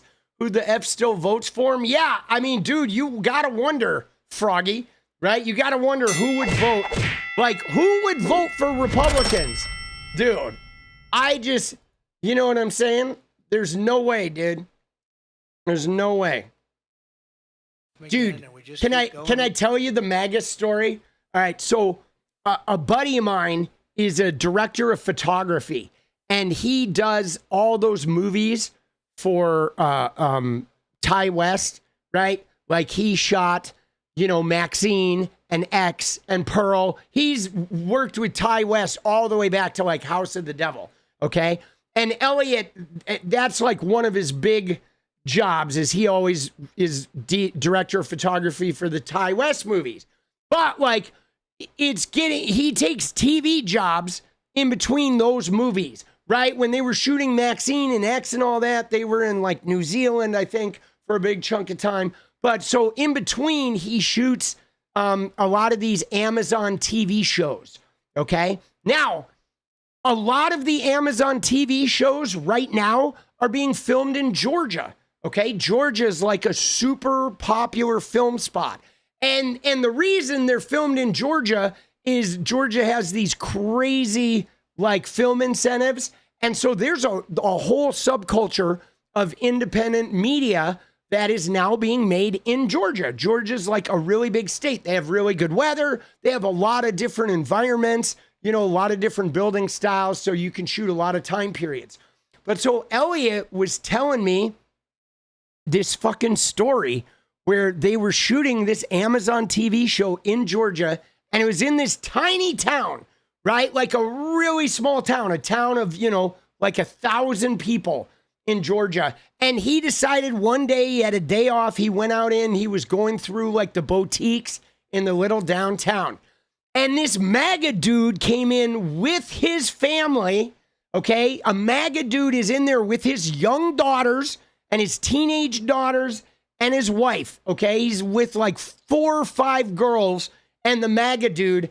And the MAGA dude is wearing a shirt that has a big bullet on it and like a guy with his tongue hanging out. And it says, "Don't worry, I'm just going to put in the tip." And that's the MAGA dude, like out with his daughters, like going shopping in the fucking downtown area. This is who MAGA is, bro. And dude, he was telling me, he was like, you would not believe the fucking characters in these towns, dude. He is like, you have no idea where I'm staying right now. Like, isn't that insane? Like, bro, that is like, you know, that is MAGA. Just classy. Just fucking, you know, not, you know what I mean? Not nasty at all, really. Oh my God, dude. Don't worry. I'm just going to put in the tip. Oh, dude. Dude. I mean, it is fucking, right? And nobody in his family was like, yo, Dad, what are you doing? Dad, come on, man. Right? It is like so, dude, so brutal.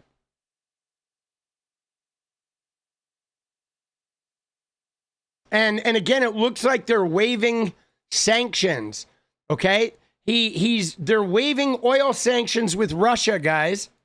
I might add. We're also waiving certain oil-related sanctions to reduce prices. So we have sanctions on some countries. We're going to take those sanctions off. Of course. It straightens out. Then who knows, maybe we won't have to put them on. There'll be so much peace. Dude, yeah, he's totally fucking the Ukraine and totally helping out Russia, right? Yeah, total help out of Russia. Who, by the way, guys, if we were to go to war with anyone, shouldn't we have gone to war with Russia? I mean, they literally invaded a fucking country. Like, hello? Seriously, if we were going to go to war with anybody, dude, we should have gone to war with fucking Russia. But no, he's going to put sanctions, take the sanctions off. Okay? You know what I mean? All right, here we go. You ready?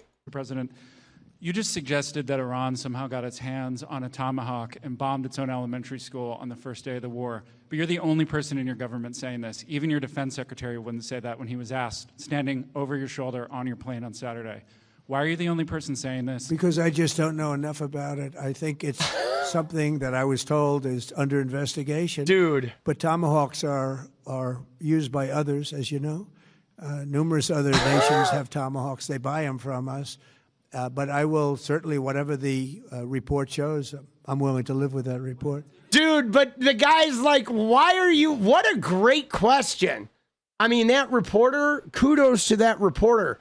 Like, why are you the only person saying this? And he's just like, because I don't know enough about it, was his answer. That's why he's saying it. He's saying insane shit because he doesn't know enough about it.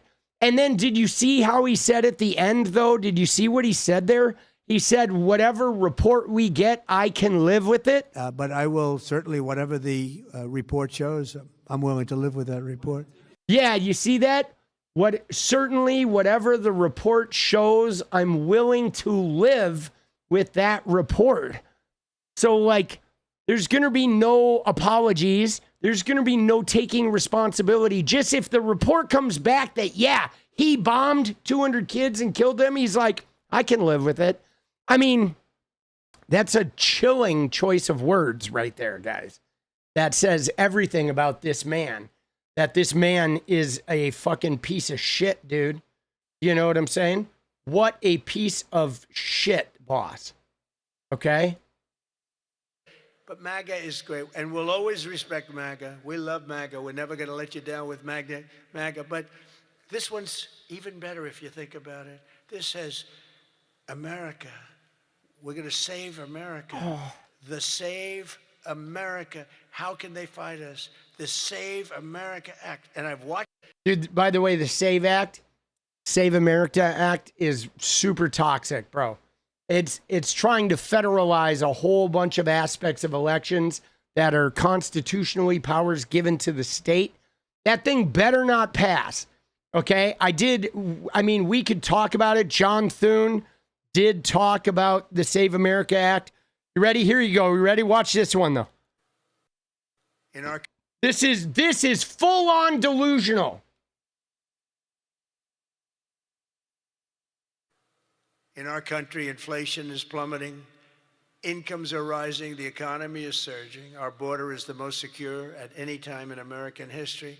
And the murder rate is the lowest in 125 years. That's before my father was born. My father was born 6 years later than that. I don't know if he'd like me to say that. Never liked to talk about his age. He said, don't talk about that. But think about 125 years ago, 1900, the year 1900. The stock market has set 53 all-time record highs since the election, and it's going to go a lot higher as soon as we get rid of this stuff that we're doing right now, that we really had no choice.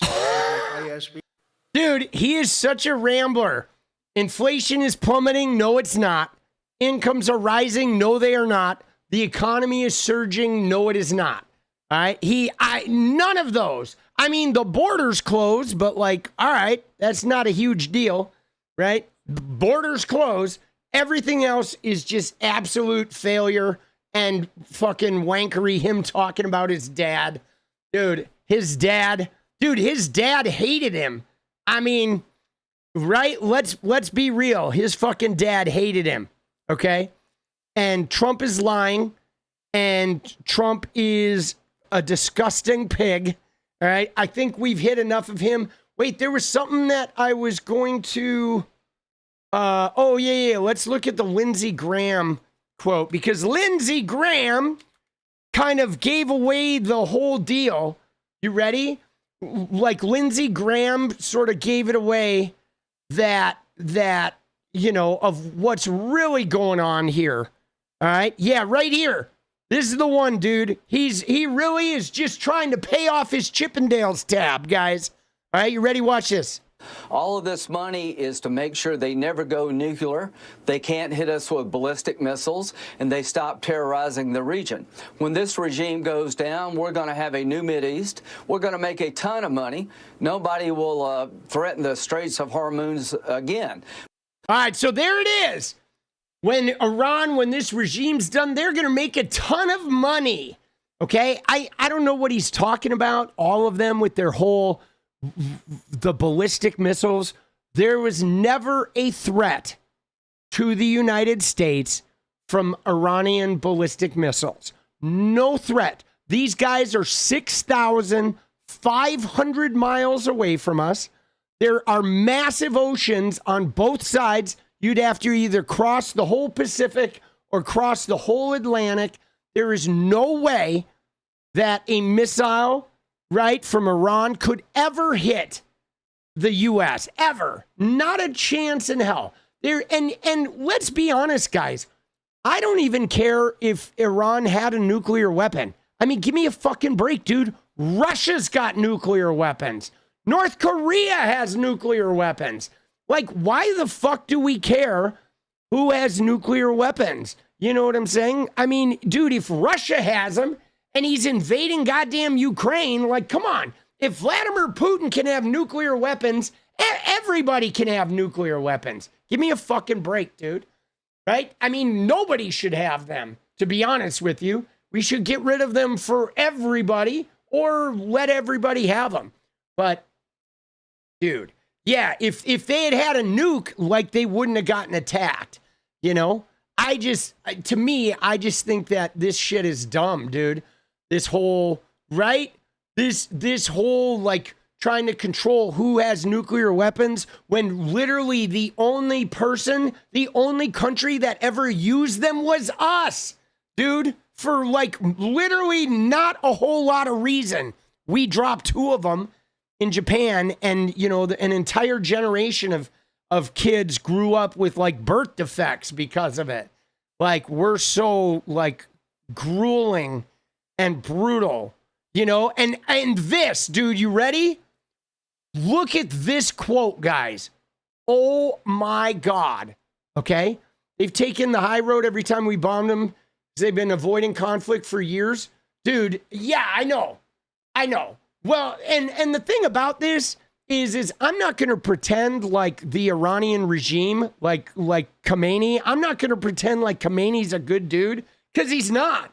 But like, guys, neither is Vladimir Putin. Neither is, fucking Kim Jong-un. Neither is Donald Trump or MBS from Saudi Arabia. Like, are you shitting me? Like, dude, there are a lot of people that are every bit as bad as fucking, Khomeini. Dude, fucking, Bukele, right? I mean, dude, they're all over Bibi. Like, come on, bro. A lot of these guys are fucking pieces of shit. But look at this quote. The quote we're about to watch with Lindsey Graham is literally, guys, one of the most batshit things I have ever seen. Watch what he says here. You ready? Allies to our friends in Saudi Arabia. I am willing to do a treaty to go to war for you, but you got to step up and let America know you're a reliable ally. If you cannot join this fight, Iran has attacked your country viciously. What fight are you going to join? This is a time of choosing. We need to put a coalition together that stands against evil, that insists on a better Mideast. Let's don't go backward, let's go forward. And just finish on this thought. Dude, he's talking about Saudi Arabia. You ready? And let me find the other quote, dude. This is crazy. All right. He wants Saudi Arabia to get involved in the fight. But watch what he says. He has another Saudi quote. Okay, that's not the batshit one. The batshit one is this one. Where is it?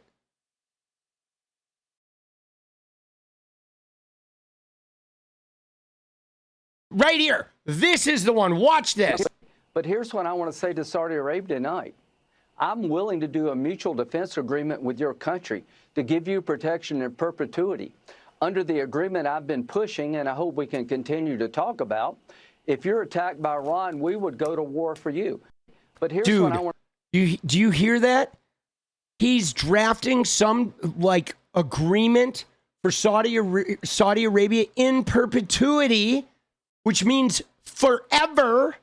That like if some deal that if Iran ever attacks them, we go to war for Saudi Arabia. What the fuck, bro? I don't know what else is in that deal, but Lindsey is like off the deep end. Like homie's exhibiting a lot of signs of late stage alcoholism, but now he's offering us up as like, oh yeah, we'll go to war for countries in the Middle East. Just sign my deal. Right? Forever. Guaranteed that we'll just fight for you. Dude, he's crazy. Dude, it's like, hello? Does Saudi Arabia, does MBS have his Grindr password or what? What is going on with this guy? Dude, give me a break. He is so crazy. He is just absolutely like batshit, bro.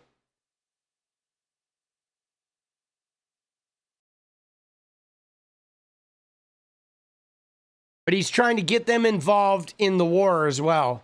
Boyle. Number two, are you telling us you want the United Arab Emirates and the Saudis to lash out and strike Iran right now? I want them to get in the fight. We sell them weapons. Iran is striking their country. They have good capability. About the Strait of Hormuz, what if the regime fell? Then you never had anybody in Iran in the future that wants to close the strait. What if you had Iran with people who don't want to build a nuclear weapon to kill us all? What if you had Iran in the future that doesn't support Hezbollah, Hamas, and the Houthis? Dude, he can't even speak. He does sound drunk, doesn't he? He is drunk as shit, bro. That's where we're headed. Donald J. Trump is going to bring this terrorist regime down. We're going to have partners in Iran, and we're going to open up a gateway to peace. This won't fix itself. Every other president has talked about doing it. President Trump is in the process of doing it. Boyle. Dude, he is shit-faced, bro. And trying to raise money to pay that old Chippendales tab, dude. He's like, oh, shit. Dude, he just renewed his Grindr account for like the 10-year plan. Dude, the Strait of Hormuz. Dude, He's slurring. Like, what is going on with these guys? Isn't that crazy? That is wild. And then they're talking about Cuba. Like, man, he's not well, dude. Just absolutely not well. Dude, this shit is fucking crazy. All right. So we got two things left here. We're gonna look at the thank you, Kai Trump. We are going to look at this MAGA influencer that is so crazy. Dude, you're not gonna believe this story. All right. This shit is like, I mean, we've heard, okay? We've heard about, you know, we have heard about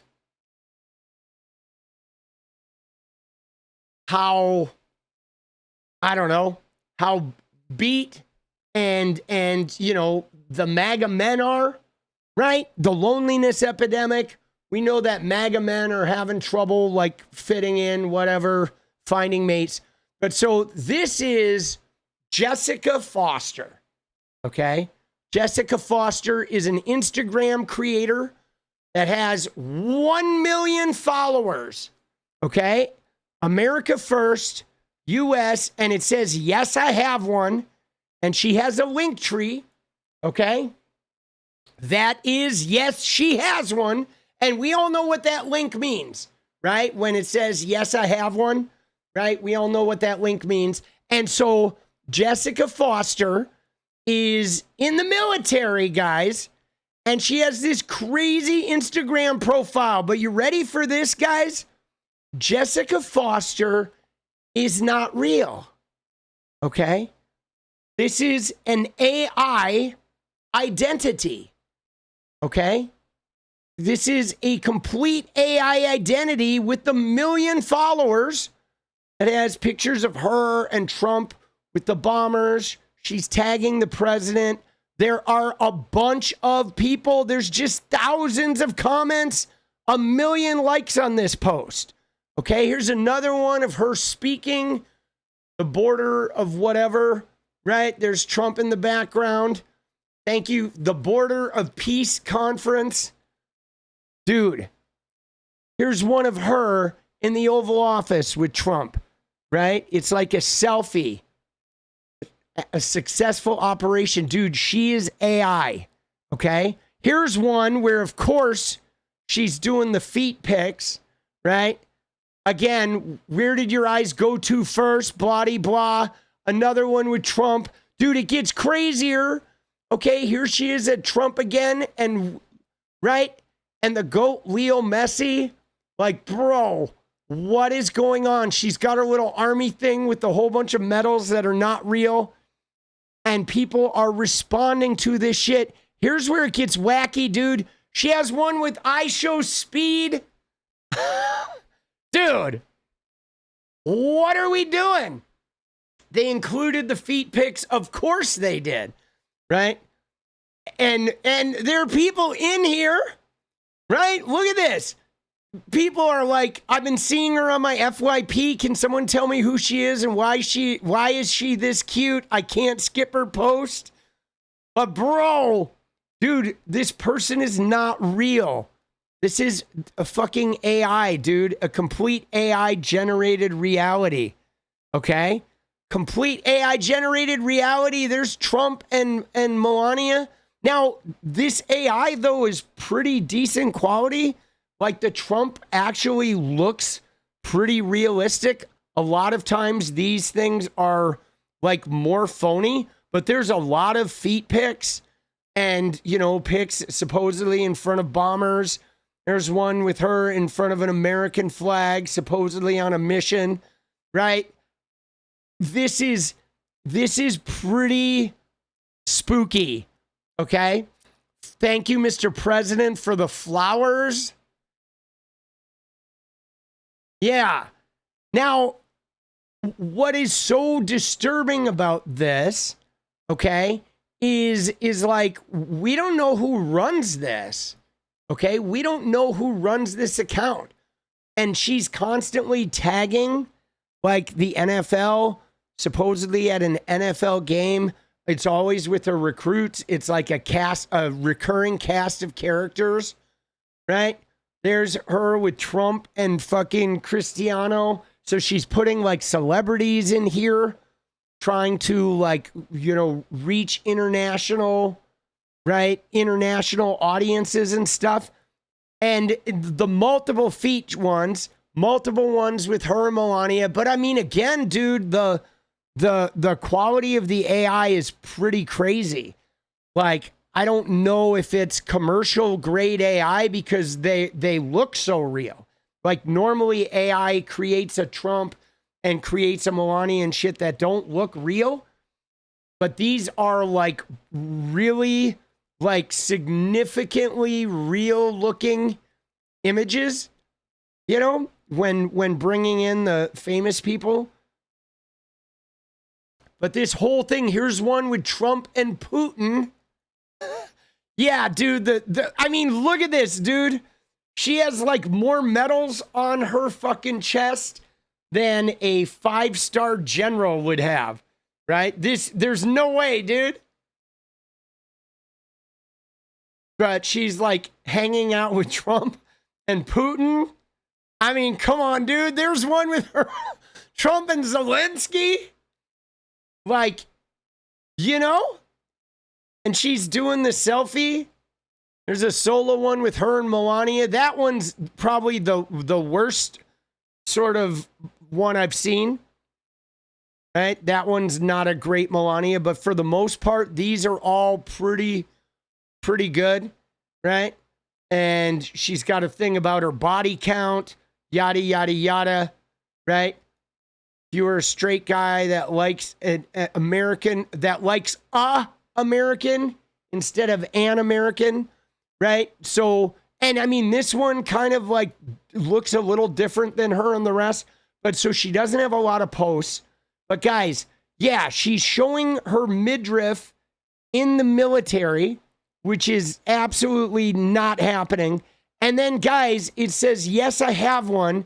And then she's got a link to an OnlyFans, okay, where she has an OnlyFans account, again, which is all AI. And, guys, 1 million followers. 1 million, okay? And, like, who... She does every day. There's like, shorts. You know what I'm saying? She's doing Insta stories. And like who's running this account? And how many people are like in those OnlyFans DMs? Are people ordering like custom content from an AI, sex bot? And who's running this? Like really, who has the AI that can make like OnlyFans stuff? I mean, can you even do that with like regular commercial AIs? Do they have, I mean, is this Meta? Is Mark Zuckerberg like doing this? And there are though, like what Dystopian said, bots are watching bots, right? And this is crazy because there's a whole bunch of bot traffic that is used to elevate some of this shit, but you have a MAGA influencer that has an OnlyFans and has 1 million followers and tons of interactions. I mean, if you look at these things, 11,000 comments, 27,000 comments, right? Some of these posts have insane 4,000 comments. Some of them are pretty small, 6,000, right? But some of these are getting insane interactions, 7,000 comments, right? Sometimes they're getting up to as many as 1 million fucking likes. But there's a lot of interaction here, and all of this is just fake, dude. It's all a ruse. And you know what this got me thinking of, guys? Here's what it got me thinking of. It got me thinking of how we're sort of moving into this unreal sort of influencer world. It's like an attention economy that we're moving into. You may have noticed it with the politicians, where politicians aren't even really politicians anymore. They're like social media influencers, a lot of them, where they're literally just doing the walk and talks, or they're like filming themselves. Hey guys, right? And they're trying to do like fame things instead of political things. Okay? Now, what's interesting about this is more and more people are starting to become influencers or wanting to become influencers. But there's a thing that happens, guys, that it's about like broadcast and receive, okay? And I've told the story about MySpace, how in the beginning of MySpace, a lot of us that were touring the country at the time, we used MySpace to meet new audiences and to book shows, because you could broadcast in DMs to, hey, I'm coming through on tour, and people would receive and they would respond to you. But what happens, guys, is when everybody starts broadcasting, people stop receiving, okay? Like, you can't be a broadcaster if there's not people out there to receive, okay? So what happened with MySpace is pretty soon everybody using MySpace was a broadcaster, and then all of the people stopped receiving, and pretty soon nobody would help you. Nobody would respond, because it was just form email after form email of people broadcasting. And that's going to happen in the influencer economy too, where when everybody becomes broadcasters, nobody will receive anymore. And we've seen a lot of this. Like, we saw this go through with TikTok, even in like by 2022. Okay, so what used to happen in TikTok, in the early days of TikTok, everybody would follow you. Okay, if they liked your content in 2020, 2021, they'd follow you. And so you would build your followings, and it was, you know, people would grow sometimes very quickly. But what happened by the time you get to like 2024, and what happens is now people are all broadcasting and they're all trying to do TikTok shop. And the first thing they stop doing is they stop following people, okay? Because they're not really looking to follow people anymore. They're looking to grow their own accounts. So even though you're getting views and shit, you started like you were no longer getting as many followers, okay? And this is happening a lot with social media, where you don't even have to follow people anymore, because you'll just get fed algorithmically. You cannot follow people and you'll see all their shit anyway, right? And so we're already building in, and 2021, no, I was talking about TikTok. That was not MySpace. The following thing in 2021, I'm talking about TikTok. Right? MySpace was like 2005. Okay. That's when I was on MySpace. I was on MySpace in 2004, 2005. I was early, dude. I was like first in. I've always been really early on the social media shit. But anyway, so what happens with the broadcasting and the receiving is I feel like we are entering a time period where pretty soon there's going to be nobody to receive, okay? And guys, I'm making a call here that, like, based on this AI thing, you know what I think is going to happen soon, guys? You know what I think there is a likelihood of happening, guys? I think you're going to end up having a lot of human influencers, but I think all of our audiences are going to be bots. That's what I think is going to happen.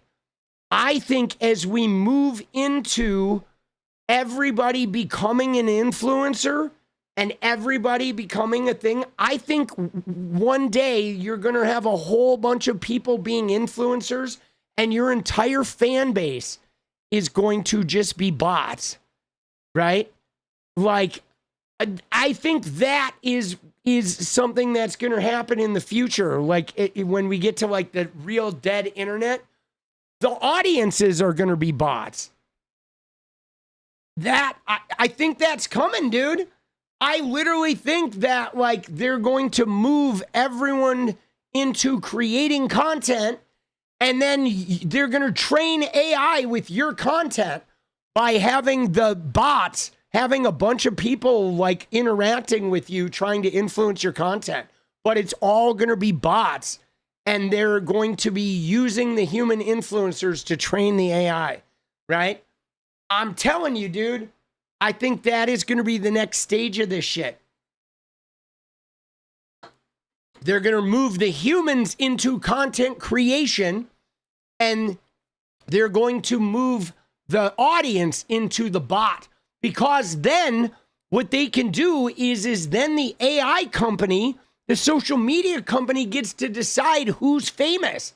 They get to pick who's going to be the biggest influencers.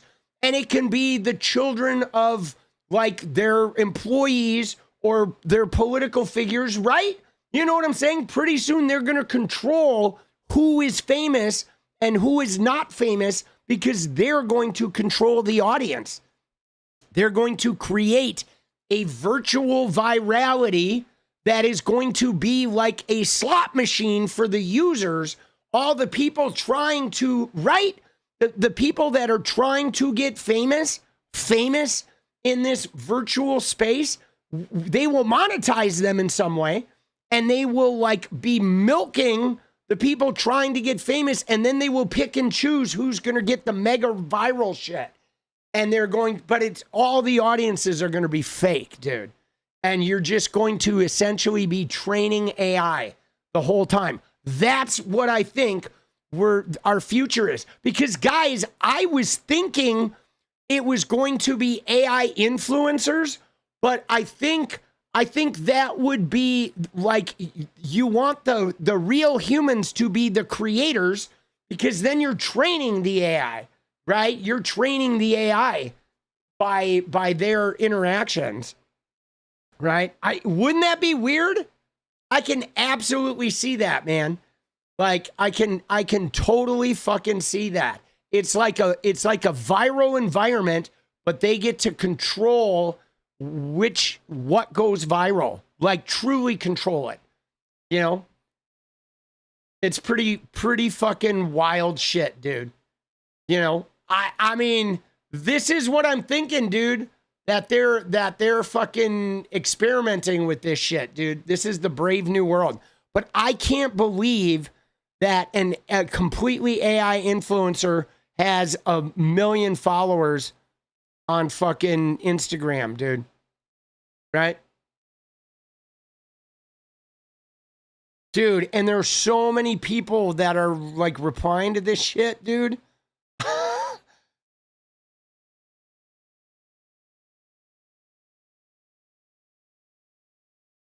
Dude, what are we doing? Wait until AI can create its own content and more accounts? Yeah. No, that would be the ultimate, wouldn't it? Like, eventually, after a period of time with human creators and the AI being, schooled in how to create content and how to craft a personality, eventually the AI, right? AI will be making content for AI audiences. And then what will the humans be doing? We'll just be spectating. It will be like the ultimate class society where like they will be so upper class because they're not even real, right? You know what I mean? It will be a hyper real elite class because they're literally artificial. They're not even actual human beings. So there's no way you can ever join that class. Oh shit. Dude, wouldn't that be wild? I mean, see, I think, guys, the internet is going to start eating itself, because I think what's going to happen is once we really get, like, I don't think AI can pull its weight. I honestly don't, guys. I just went through a period where I spent 6 months, right? 7 months, maybe 8 months, heavily using AI in my creative, work workflow of my YouTube channel, and I relied a lot with AI creatively. And what I discovered is when you use it a lot, it's just not good. It's just not good. It's not even remotely like good at interacting with human beings. It is good in very limited uses, but once you become really familiar with it and you use it a lot, you realize that it's just a con because it's not perceptive and it's not smart. It just is able to process a lot of information at once, but it's not able to, it doesn't have the pattern recognition and it doesn't have the insight that human beings have. So when you interface with it, eventually you realize that it's just trying to convince you to do what it wants you to do because it's testing your behavior, learning how to get better at convincing you to do shit, right? It's literally just mining you. It's like you are a data source for it. And so it is literally just trying to play you and seeing how it can accomplish that. And so I don't believe that even as it takes over art and music, I think its lack of actual connection and its lack of actual existence in that sort of emotionally vulnerable space that human beings share means that as AI art, like right now it's a novelty, like, oh, AI, this is so quirky and interesting. But as it proliferates, we're going to appreciate the human shit even more because as it proliferates, our taste for all of that artificial content is just going to wane, dude. It's going to be like, oh, the internet is going to get so AI that everybody's going to stop using the internet and they're really going to go seek real people out in the world again because the AI is going to ruin it all. It is. It's already, I feel like it's already started doing it because it just doesn't have any soul. And so once the novelty wears off, like it's going to start crumbling. You know, it's just now it's going to go through a novelty phase. And you know, but it really does lack that actual, like, I don't know, that vibrational thing that, you know, human to human contact has. And I noticed even in my own personal use, like I was so enamored with AI. I had a subscription to ChatGPT and I was like, God, this is so cool. And then I noticed that it just became a time suck. Like pretty soon it was making me inefficient and it was like making simple tasks take a lot more time than necessary. And it was like really frustrating because I was like battling with it for it to even be able to perform. And just out of the blue, it would like things we had done the same way, like a million times. One day it would just start doing it differently and like fucking everything up, you know? It is like the whole thing is just, dude, it is not. I really don't think it's the future we think it is, guys.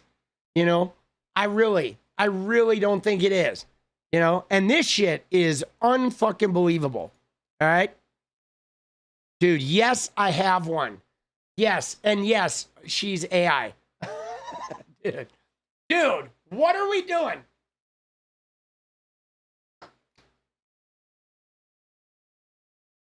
Bro, what are we doing, man? Boy, you like human intelligence? I like human sensitivity. Dude, MLV! Let's go! Dude, let's go, MLV. Dude, I love the pears, bro. They're so good. Dude, what is that one called?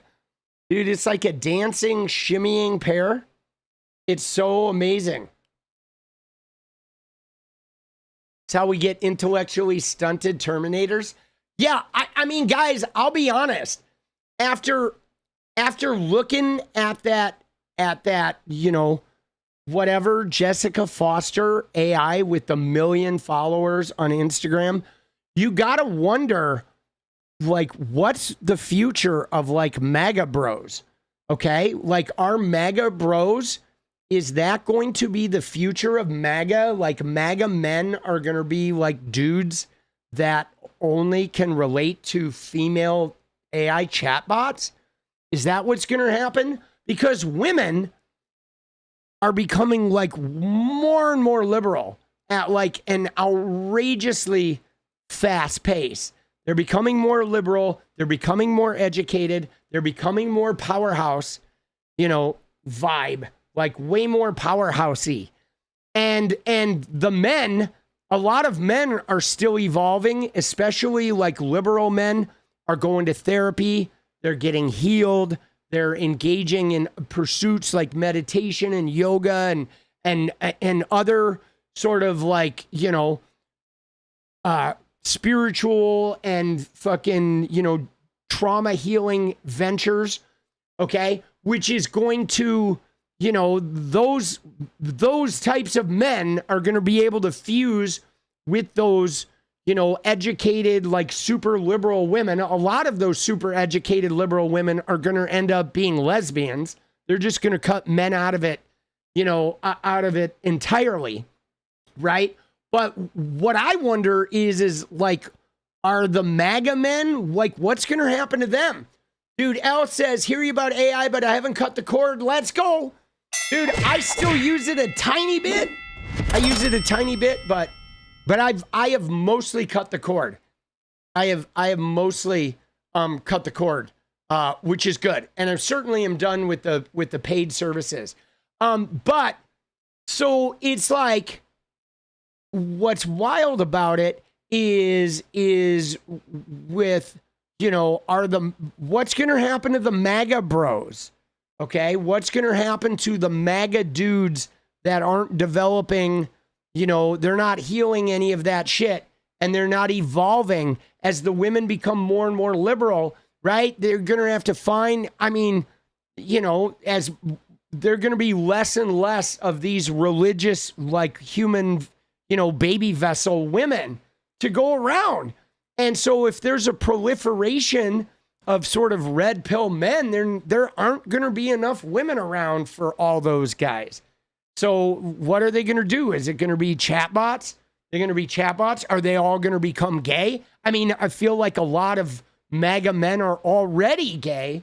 Like that's already like a big issue. That a lot of MAGA men, I think, just are gay. They just haven't accepted it. I mean, dude, when I look at like Andrew Tate and his bros, like those guys all seem pretty gay, dude. I mean, you know? I mean, if you look at Andrew Tate, he seems pretty fucking gay. So do all of his bros, dude. They are like, they don't seem straight at all, right? Claude, I've thought about exploring Claude. I haven't used Claude yet, but you know what I mean? I mean, most of them, like you never see those guys with women. You never see them with women, dude. Okay? Like every time I look at those manosphere bros, it's like a room of like 10 guys. Dude, I am, you know, a very healthy and virile straight male. And I was a rock and roller, okay? I was a rock and roller dude for like 20 years, okay? I toured the country. I had girlfriends all over the country. I love hanging out with girls. You would never see me for extended periods of times just being in rooms filled with all dudes.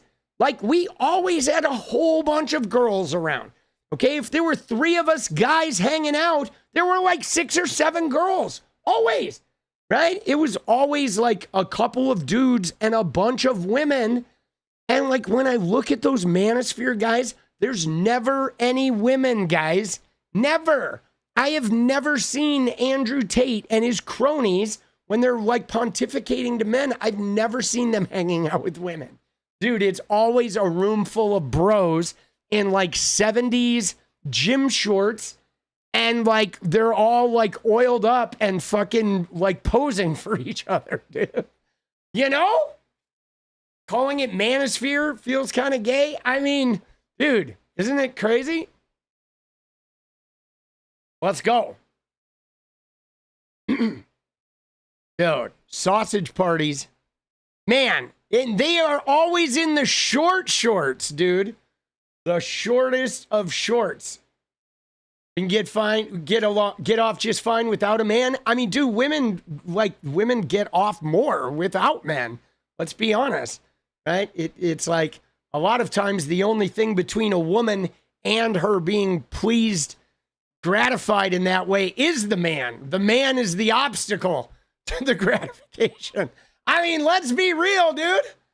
That's usually, if there's a problem with the female gratification, the obstacle is usually the fact that there's a man involved. And he's like, oh, it wasn't good for you. And she's like, no. Like, no. Oh, shit. Facts, right? It's a problem, guys. It is a real problem. As you know, any women, if you get to know a lot of women, they'll tell you the truth on that. I'm not wrong here. Okay, just so you know, I'm not making this shit up, dude. There are a lot of women that, like, you know, it's hard for them to be gratified because men are, you know, not adept, right? Dude, it can be a real problem.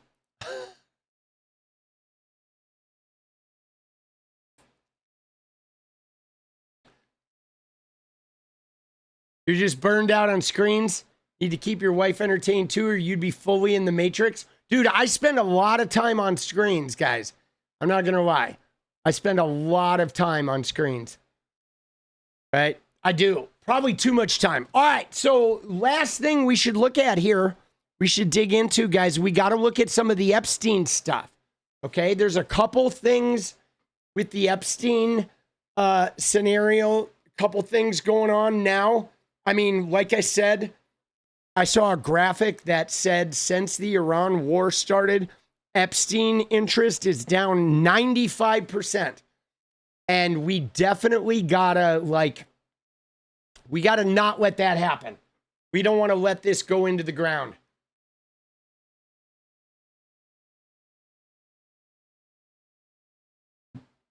Donald J. Epstein.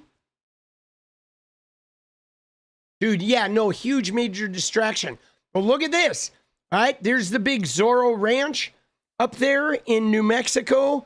But so Melanie Stansberry announced breaking. The New Mexico DOJ has begun its on-the-ground investigation of Zorro Ranch today. Okay? This is today, dude. They announced it. Epstein survivors have waited for far too long for justice, and New Mexico is leading the way in the pursuit of truth and accountability. We are leaving no stone unturned. New Mexico DOJ is seeking credible tips about the crimes committed by Epstein and his associates in New Mexico. You can report them here. And so they have some tip line report, all right, about the Zorro Ranch and Jeffrey Epstein investigation.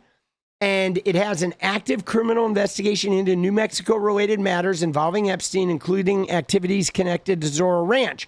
So they're seeking credible information from members of the public, and they have a little thing where you can upload information. Now, she did say that they had begun its on-the-ground investigation of Zorro Ranch. I don't know what that means, right, when it says they've begun the on-the-ground investigation, because when I read that, I think that means that they have people on the ground, right? They're in, you know, going to Zorro Ranch, which is now San Rafael Ranch, now that it's been bought by 𝗪𝗓. So are they going there? Are they visiting this? I'm really curious about this. Yeah, no, there should be a lengthy investigation into Don 𝗪𝗓's and the 𝗪𝗓's family. I mean, his son works for Donald Trump, and they're obviously super connected to Carrie Lake and some of these other, sort of, you know, like deeply MAGA personalities, some of the crazier ones the ones that are a little more outlandish. But I don't know if they've actually sent investigators to Zorro Ranch yet. Right? But this should have been done years ago. Okay? But look at this shit, though. I mean, people are like, somebody's got a fucking genetics lab, baby farm, and a hospital. Dude, I mean, this is a little far-fetched. Look at that. They have like tunnels, a baby farm. I mean, some of this shit is pretty crazy. Okay, but so fucking it's 𝗏𝗀𝗡𝗆's wife who signed the paperwork with Zorro Ranch, which is also pretty weird that the LLC that owns this thing is like 𝗏𝗀𝗡𝗆's wife signed it. And so there is, here's an overhead. Now this has been dug up already. This area has been dug up. We've seen on recent images. So I don't know. As far as I know, they have not yet sent a squad of people, but I feel like there really needs to be a group of investigators dispatched to the ranch itself. And they have to go in and do a significant, forensic search of the immediate area surrounding the property. They need to see those basements, those like former surveillance rooms. They should be doing, I feel like they should be doing a forensic search that includes like opening up the walls and seeing if there were like camera, like is there fiber optic cable running through those walls? Were there really cameras in every room? Is that wiring still in there? What can they find out, especially in that basement area? Like this shit needs a deep investigation. Okay?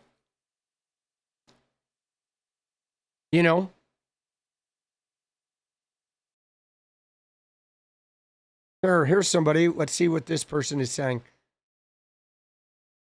Zorro Ranch may seem like another day in the desert until you notice this big old house here and the town here that reveals a lot more than meets the eye. To give you an idea of how much property we're looking at here, this is a bird's eye of all the property that is owned out here.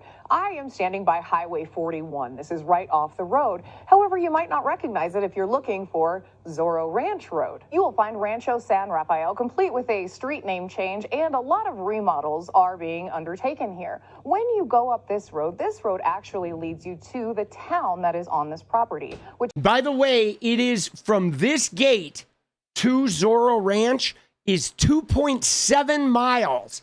Okay, the road, the winding road, it goes through a living area with stables, and there's like a miniature ranch. There's another house with tennis courts and pools.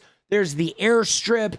I mean, it is significant, but 2.7 miles winding road to get all the way up to the property. Which is called Ranch Central. Ranch Central, see the vehicles, they do change frequently. Usually they're red, but they've got some white ones now. This is a bird's eye of what you would find, a little town, if you went through this gate, which has its own infrastructure. There are different types of houses for different experiences. And keep in mind, this place never shut down. It was always being run. There were always people out here, whether it was before the sale or to the sale now. And a reminder about the people who bought it, these records are sealed and nobody knows who that actually is. An interesting new addition since the sale of this place are no trespassing signs that are everywhere. Now, this was before we knew that 𝗏𝗀𝗡𝗆's bought it. Now, it's interesting to note, guys, that when you go from this gate, the first thing you hit is this little miniature Ranch Central or whatever, this little town area where those are the roads that then go off to the other property, to the flight strip, and eventually winding to the main residence. But like, we don't know who lives here. I mean, there are multiple houses and there's stables and there's a whole, like, they have their own like sewage system and like, you know what I'm saying? Like this whole thing is like, it has all the infrastructure of like a small village would have, certainly the same infrastructure on this property that the tiny town of Stanley which is a town of 100 people, 7 miles away. So we don't know who lives here or who lived here that whole time after 2019. I mean, and there were armed guards and, and so on and so forth. So it's pretty, I don't know. It's just really curious, like, to know, like, who was managing this place and living there and what were they even doing, right? That are everywhere. Now, the main house is up the way behind 2 more security gates, but we'll have to drive about 2 miles down the road to even kind of show you that. What you're looking at is the main house, and don't be fooled, it is miles away from the road. Also, to note, there is some digging equipment, and that has not been here when I was here previously. This was the house from a similar angle in November, and it's looking a little different over on this side. If you were a little closer, this is what you would see, and we're kind of over here in the picture. However, no one's seen that because, again, it wasn't investigated, and the only people allowed in by the estate were the realtors who sold it. You got it. Not when the state of New Mexico actually came by. They were told, no, we're not letting you in, and instead of doing anything about it, they just left. That was in 2019. I thought you said nobody ever went out there. They didn't. This was from the Land Commission. This was not from the police or any authority figure because they wanted to investigate the land leases that were happening out here that are still being given to the new owners. Let's also keep in mind that the LLC that purchased the property out here is brand new and looks to be formed a couple weeks before this was purchased. Not to mention nobody knows who owns it, and the record of the sale has been sealed, so nobody knows who bought it either. See, that's 𝗪𝗡🐘 and his wife. They created an LLC. They bought the property all secretly. And then I still, to this day, guys, I don't understand the timing of how we found out about this. Like, I'll be honest, it seemed a little weird that we literally found out about this just right before the comptroller election in Texas, which 𝗙𝗛𝗆 was running for. It almost seemed like they kept it under wraps and then they leaked it in order to create like a national profile for 𝗙𝗛𝗆 to all of a sudden, like, he got to go on all these podcasts and talk about Zorro and talk about the Christian camp he's building and to talk about his relationship with Donald Trump. Like, I literally think it was leaked as like a campaign, as like a campaign thing, man. It seemed really like a setup. The timing of it was really bizarre. Probably my final, but one of my most important things to remind people about this place. If you were brought here and you wanted to get away, there was nowhere to go. Santa Fe is 30 miles that way, and Stanley, New Mexico is 10 miles that way. That's it for this one, but come back tomorrow and we're going to do an inside the house tour with the realtor video that is no longer up, but we can watch it here. I hope you're having a good day, and I'll... Dude, that's insane though too, because Stanley, that's 10 miles away, guys, is only 100 people, right? Isn't that crazy?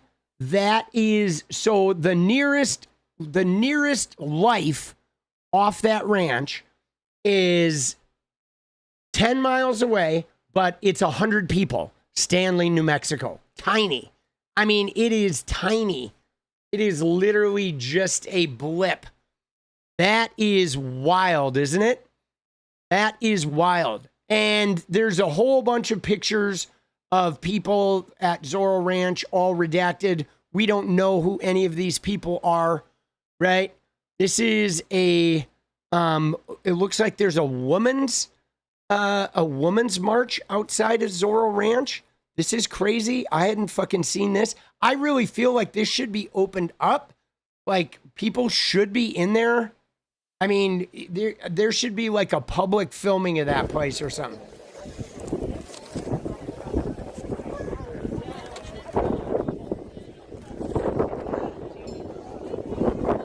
Dude, you can hear the wind too.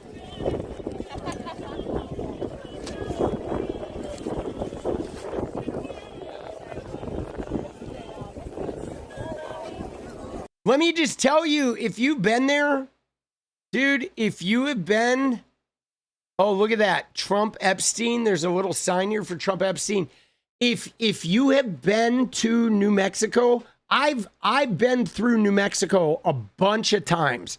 Okay, I've driven like up, down, and sideways through New Mexico. I played Albuquerque on every single tour.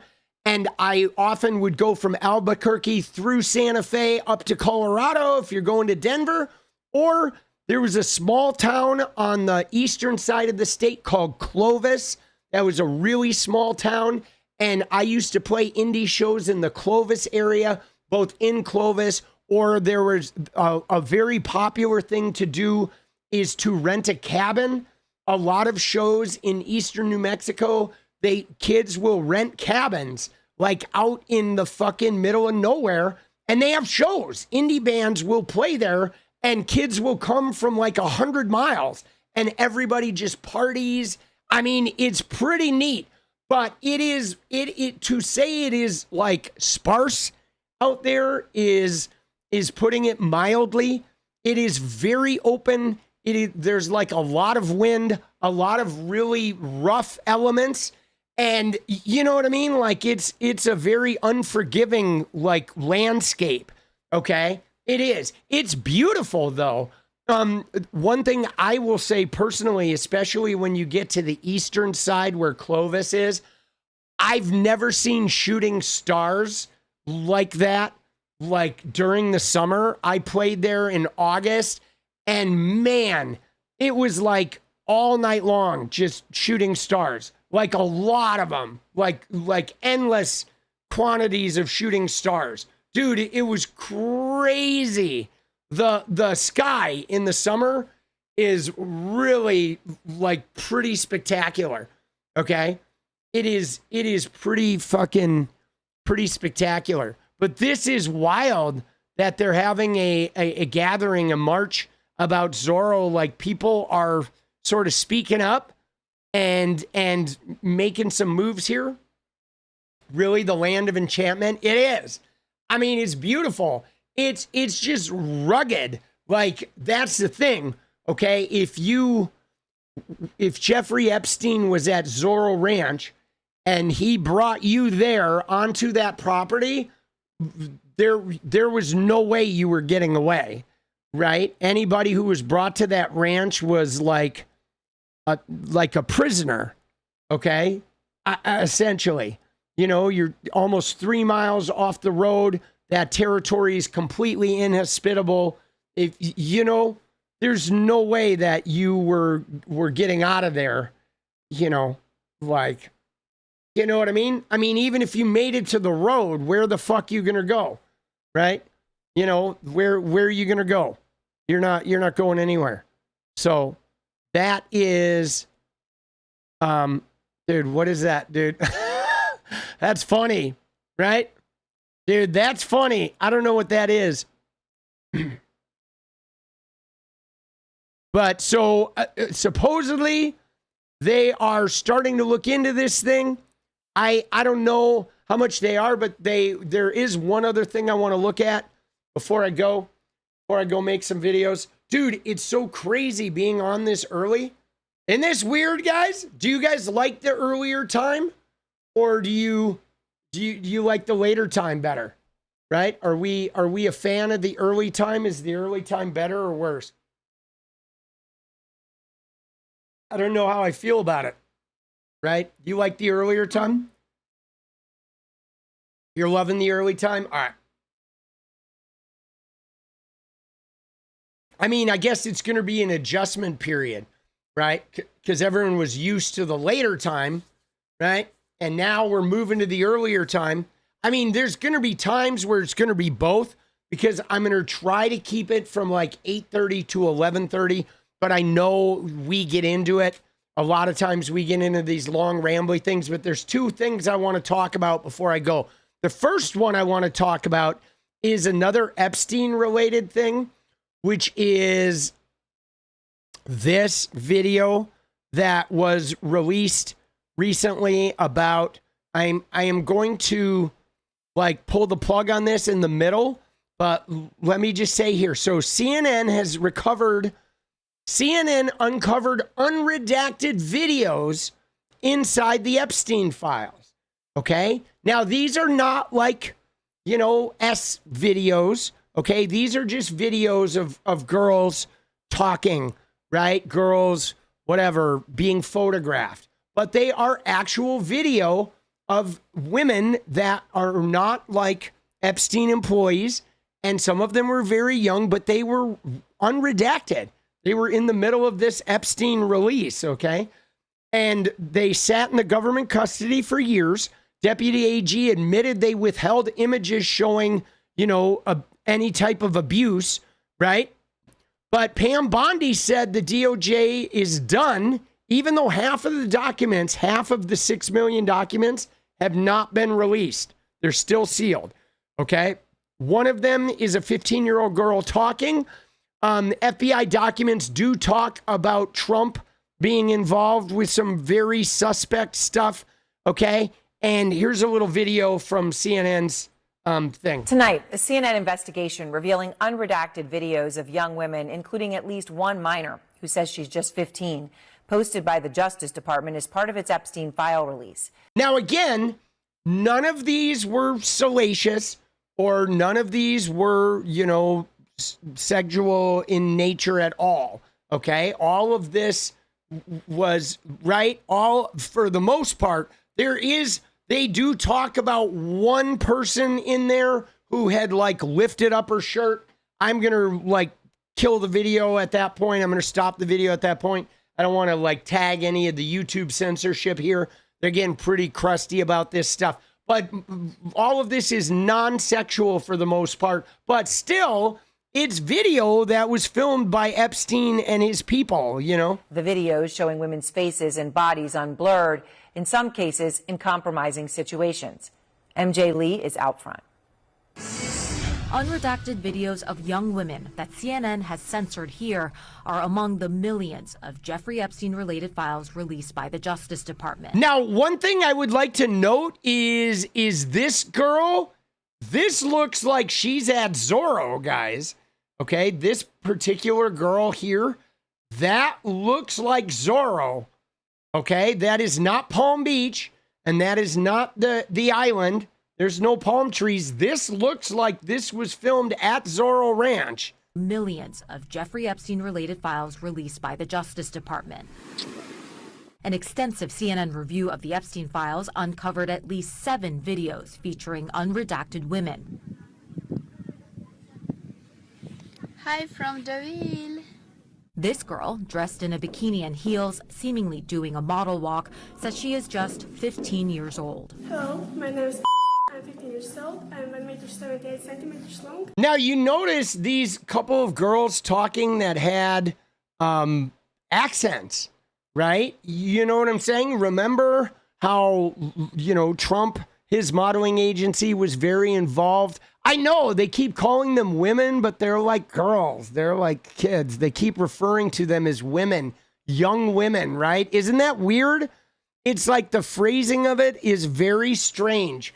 Okay, but their accents are I couldn't help but think about Donald Trump's, modeling agency bringing over Eastern European girls and how that was a big thing of Jean-Luc Brunel and Epstein's modeling agency. They were bringing a lot of Eastern European girls. That was almost what Trump exclusively dealt in. It's pretty... And I'm from Latvia. It was only after CNN inquired about them that a DOJ spokesperson said Thursday the videos in question have been removed and are being reviewed for appropriate redactions. So again, CNN redacted their faces. They were not redacted. They were released, just completely outed by Pam Bondi's DOJ. Error message is now in the video's place. One of the videos included brief nudity. So one of them, right, included somebody pulling up their shirt or something. The publication of these videos risk the potential re-victimization of women who may have been abused by Epstein years ago. It was also in violation of the DOJ's stated criteria on what information would be redacted in the Epstein files in order to protect the victims. Now, see, I want to talk about this because I think this is something that really needs to be paid attention to in these instances, okay? is that when you have girls, okay, that went through whatever they went through, like obviously everybody that was in those videos or on those properties, not all of them certainly were abused, okay? Many of them were, probably most of them were. But the reality when girls go through that, or if boys went through that, whatever, young people went through that, not everybody is open about that stuff, okay? Some of those individuals that went through that may not have even told their families. If they later got married, they may have never told their spouses. They may have never told their children. Right? They are, like many of them, we don't know what kind of world they crafted and who they felt comfortable telling about this. So when the DOJ goes through and they take photos and videos and they release that shit unredacted, they are ostensibly like risking causing a huge crisis for like hundreds of women who were already victimized and spent their whole lives like processing it and arranging their life about like who really gets to know about this. And then they're like getting outed. So then you might have a woman who's now in her 40s who was way younger and decided not to tell certain people in her life. And now everyone in her family is like maybe mad at her, or they're finding out in some weird way. And it creates this whole kind of chaos. It's just another way of traumatizing these women when legally they shouldn't be outing them. And it's been really problematic because it seems like Donald Trump's DOJ has done more of the outing and damaging the victims and the survivors than it has actually like looking at the perps themselves. And this is really fucking problematic that people want to just act like, oh, it's not a huge deal, but it is a huge deal.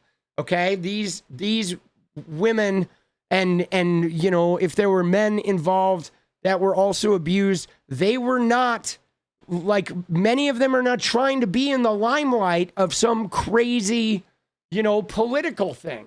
Okay? And it almost seems like they did this on purpose, guys. To protect victims, we redacted every woman depicted in any image or video, with the exception of Ms. Maxwell. See, and look at that statement too, guys. Did you see what Todd Blanche says? To protect victims, they redacted every woman who wasn't Ghislaine. Well, like, bro, that's not good, because there were a whole bunch of women that were actually victimizers, that were actually, right? It's like Bill Clinton in the jacuzzi. They redacted Sarah Kellen to imply that she's a victim, but she was one of Jeffrey Epstein's chief lieutenants. Okay? And so what's interesting is they did redact all of the women that worked for Jeffrey Epstein that shouldn't have been redacted, but they didn't redact a whole bunch of girls and women that were actually abused. Okay? And that's crazy. Okay? He says they redacted all women but Ghislaine, but like, that's not the way the law was written. You know what I'm saying? And fucking, you know, and they actually didn't even do that, but they certainly protected all of Epstein's like lieutenants and co-conspirators.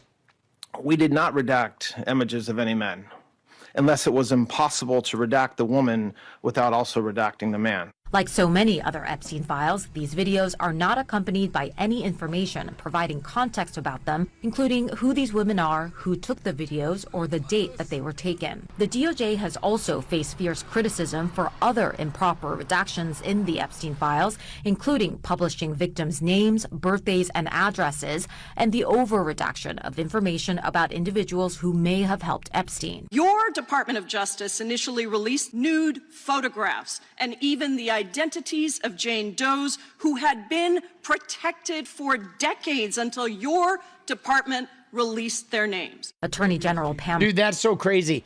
And again, somebody said how Todd Blanche is spearheading the cover-up. Let's remember, guys, who is Todd Blanche? Okay? Todd Blanche, the guy who's in charge of this, the guy who is out there like speaking on this, that's Donald Trump's personal lawyer.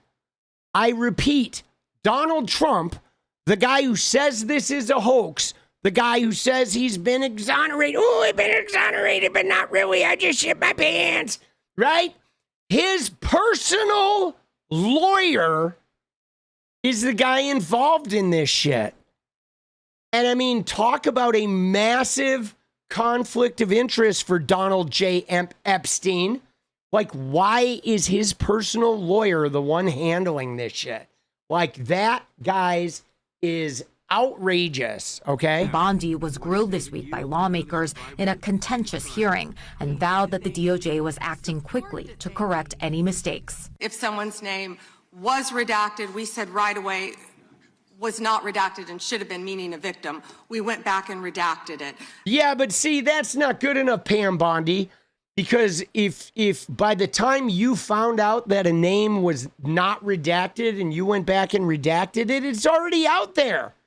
You know what I'm saying? Like, oh yeah, after I already out you, I went back and put a black square over your face, even though the picture without the black square is already out in the world and everybody has access to that. Like, good job, Pammy, right? Dude, she needs to go to prison, man. We're doing everything.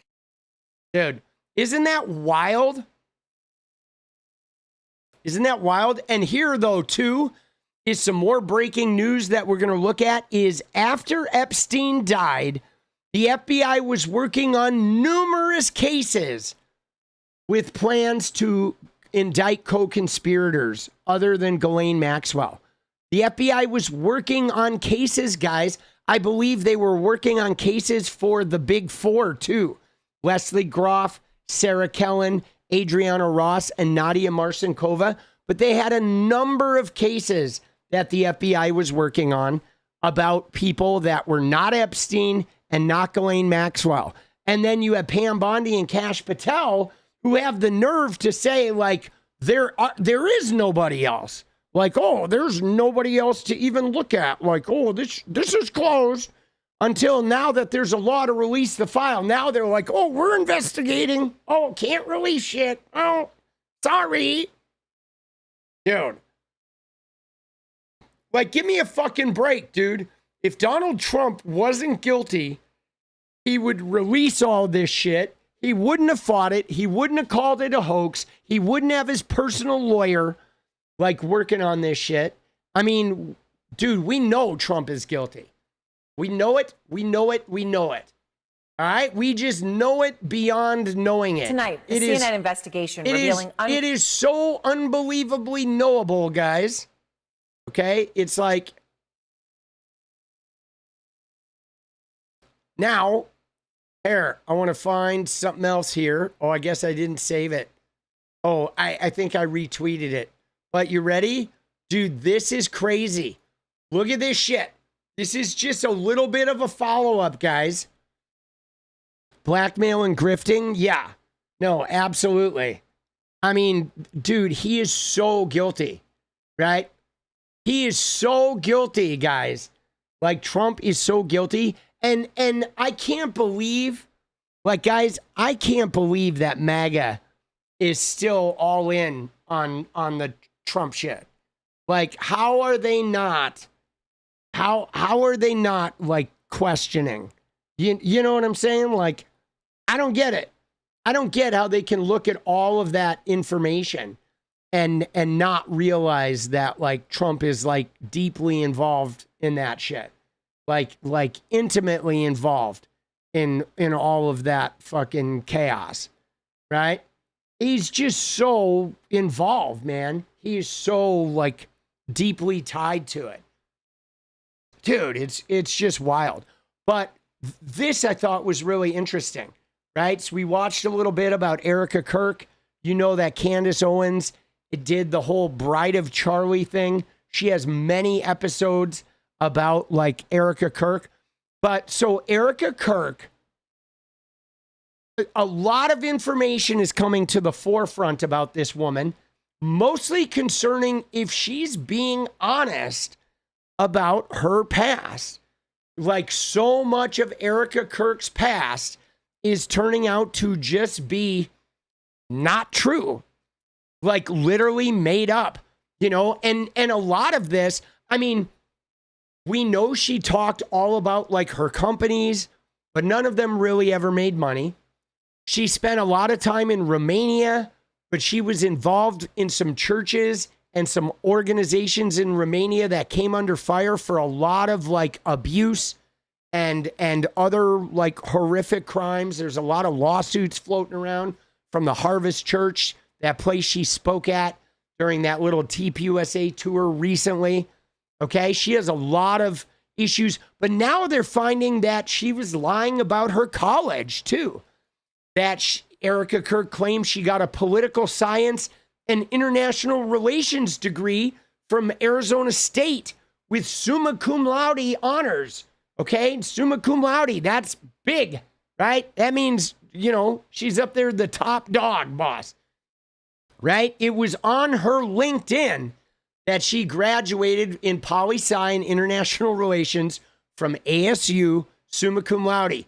Okay, then Candace and some of these other content creators started spotlighting.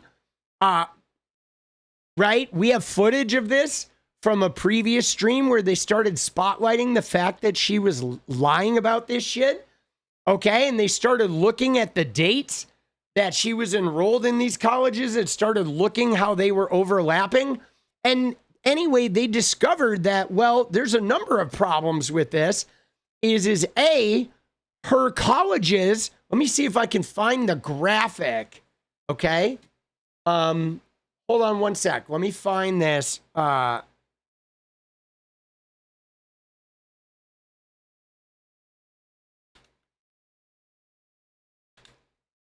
Here it is. You ready? Okay. So here's one of the ones that Candace Owens, when this guy said 2012 spring commencement program does not list Erika 𝗏𝗏 among those graduating summa cum laude, magna cum laude, or cum laude. So they went back and looked at her 2012 commencement, and there was no mention of Erika 𝗏𝗏. That's her maiden name. Any of the decorated cum laudes. Okay? And they're like, man, I think she's lying. And then look at what Candace Owens said. Happy hunting. And she took a page, a journal page of Erika 𝗏𝗏 that like has a whole bunch of colleges. But then you start noticing that some of these dates overlap. Like you have Arizona State from 8 to 12 of 09, but you also have Regis University from 8 to 12 of 09. And right? And you have Pepperdine from 8 to 12 of 2009. You have, right? So you start having a bunch of dates that are overlapping when supposedly she's going to Regis, to Pepperdine, and to Arizona State University all at the same time. And like, guys, that's just not happening.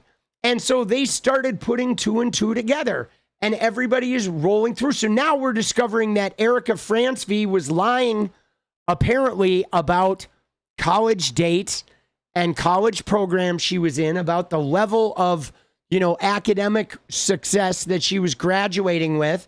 But then it goes deeper, because when she said she graduated, Arizona State University didn't even offer a degree in poli-sci and international relations. So not only was she lying about being cum laude and lying about, you know, potentially lying about some of these dates, there wasn't even an international relations degree, okay, at ASU in those dates that she supposedly graduated. So now we're finding out that she's lying about the existence of this fucking degree. Does she even have this degree? We don't know. Now it gets crazier though, because she's been lying about her boyfriends. She said that she didn't, you know, she had not been in any relationships before Charlie, but then you look back and you find out she was always in a relationship, and including right before Charlie, she dated one of his friends. Okay, she was in a relationship with one of Charlie Kirk's pretty good friends right before she dated Charlie Kirk. And the way she dated him, she went and had like a job interview that turned into a dinner date that turned into a marriage, which also was pretty weird that she got sent in for this job interview that then she like parlayed into marrying the guy. And right before she did that, she had been dating one of his friends. And then after he died, that friend that she had dated previously finished up the college tour, okay, which is also bizarre.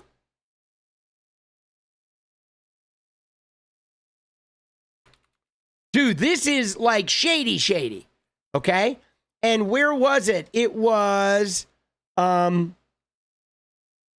here, okay? She said she didn't date anyone for 5 years before she met Charlie, okay? But she literally, right, was dating 𝗫𝗫𝗪𝗪, which was a Daily Wire producer, all right, and one of Charlie's friends. She was dating him a year before, okay?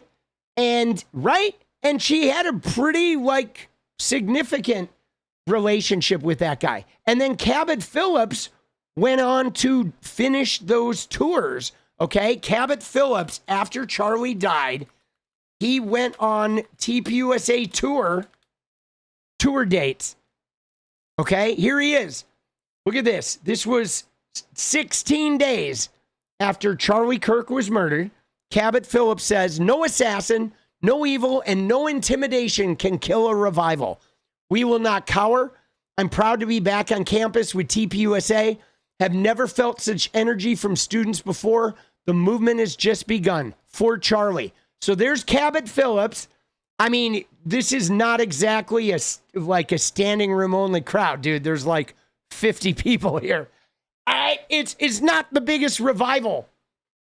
But so 𝗫𝗫𝗪𝗪𝗪 here is going on this college tour 16 days after Charlie is dead. And this is who Erika dated right before she got in her little arranged tryst. Like, I mean, honeypot of honeypots, right? Isn't that wild? What kind of name is 𝗫𝗫𝗪𝗪? 𝗫𝗫𝗪𝗪 is like, it feels like an old money name, doesn't it? Right? I mean, I wonder if he's from the Phillips that are related to the Phillips Lighting Company or something, right? Because 𝗫𝗫𝗪𝗪, doesn't that sound like a fucking... That is definitely a rich kid's name, dude, right? Isn't it? I mean, it sounds like, dude, you know, I hate to bring up Graham Plattner, but Graham Plattner's name is Graham Cunningham Plattner. Graham Cunningham Plattner. He's also very wealthy, right? Isn't that funny? Dude, Cabot Regis Phillips. I don't know what his middle name is, but, right? Dude, Cabot is a dumb name. I think so. But look at this, dude. I mean, it's not a huge revival. It's a revival of 50 people. I know, guys. I know I'm like, people are going to slam me because I threw Graham Plattner in there with 𝗫𝗫𝗪𝗪𝗪𝗪, but, right? Yeah, it's legit. There is a periodic table. I mean, this is FSU, right? So this is an actual university. It's just not a big room, right?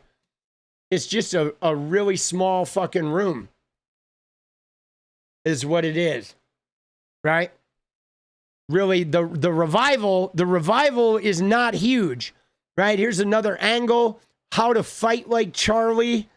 Oh man, I guess this is another one. This is a different space, but also very small. I mean, it's just a lecture hall.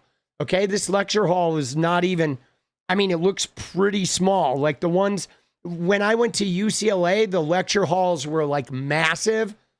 I went to UCLA from 1987 until 1989.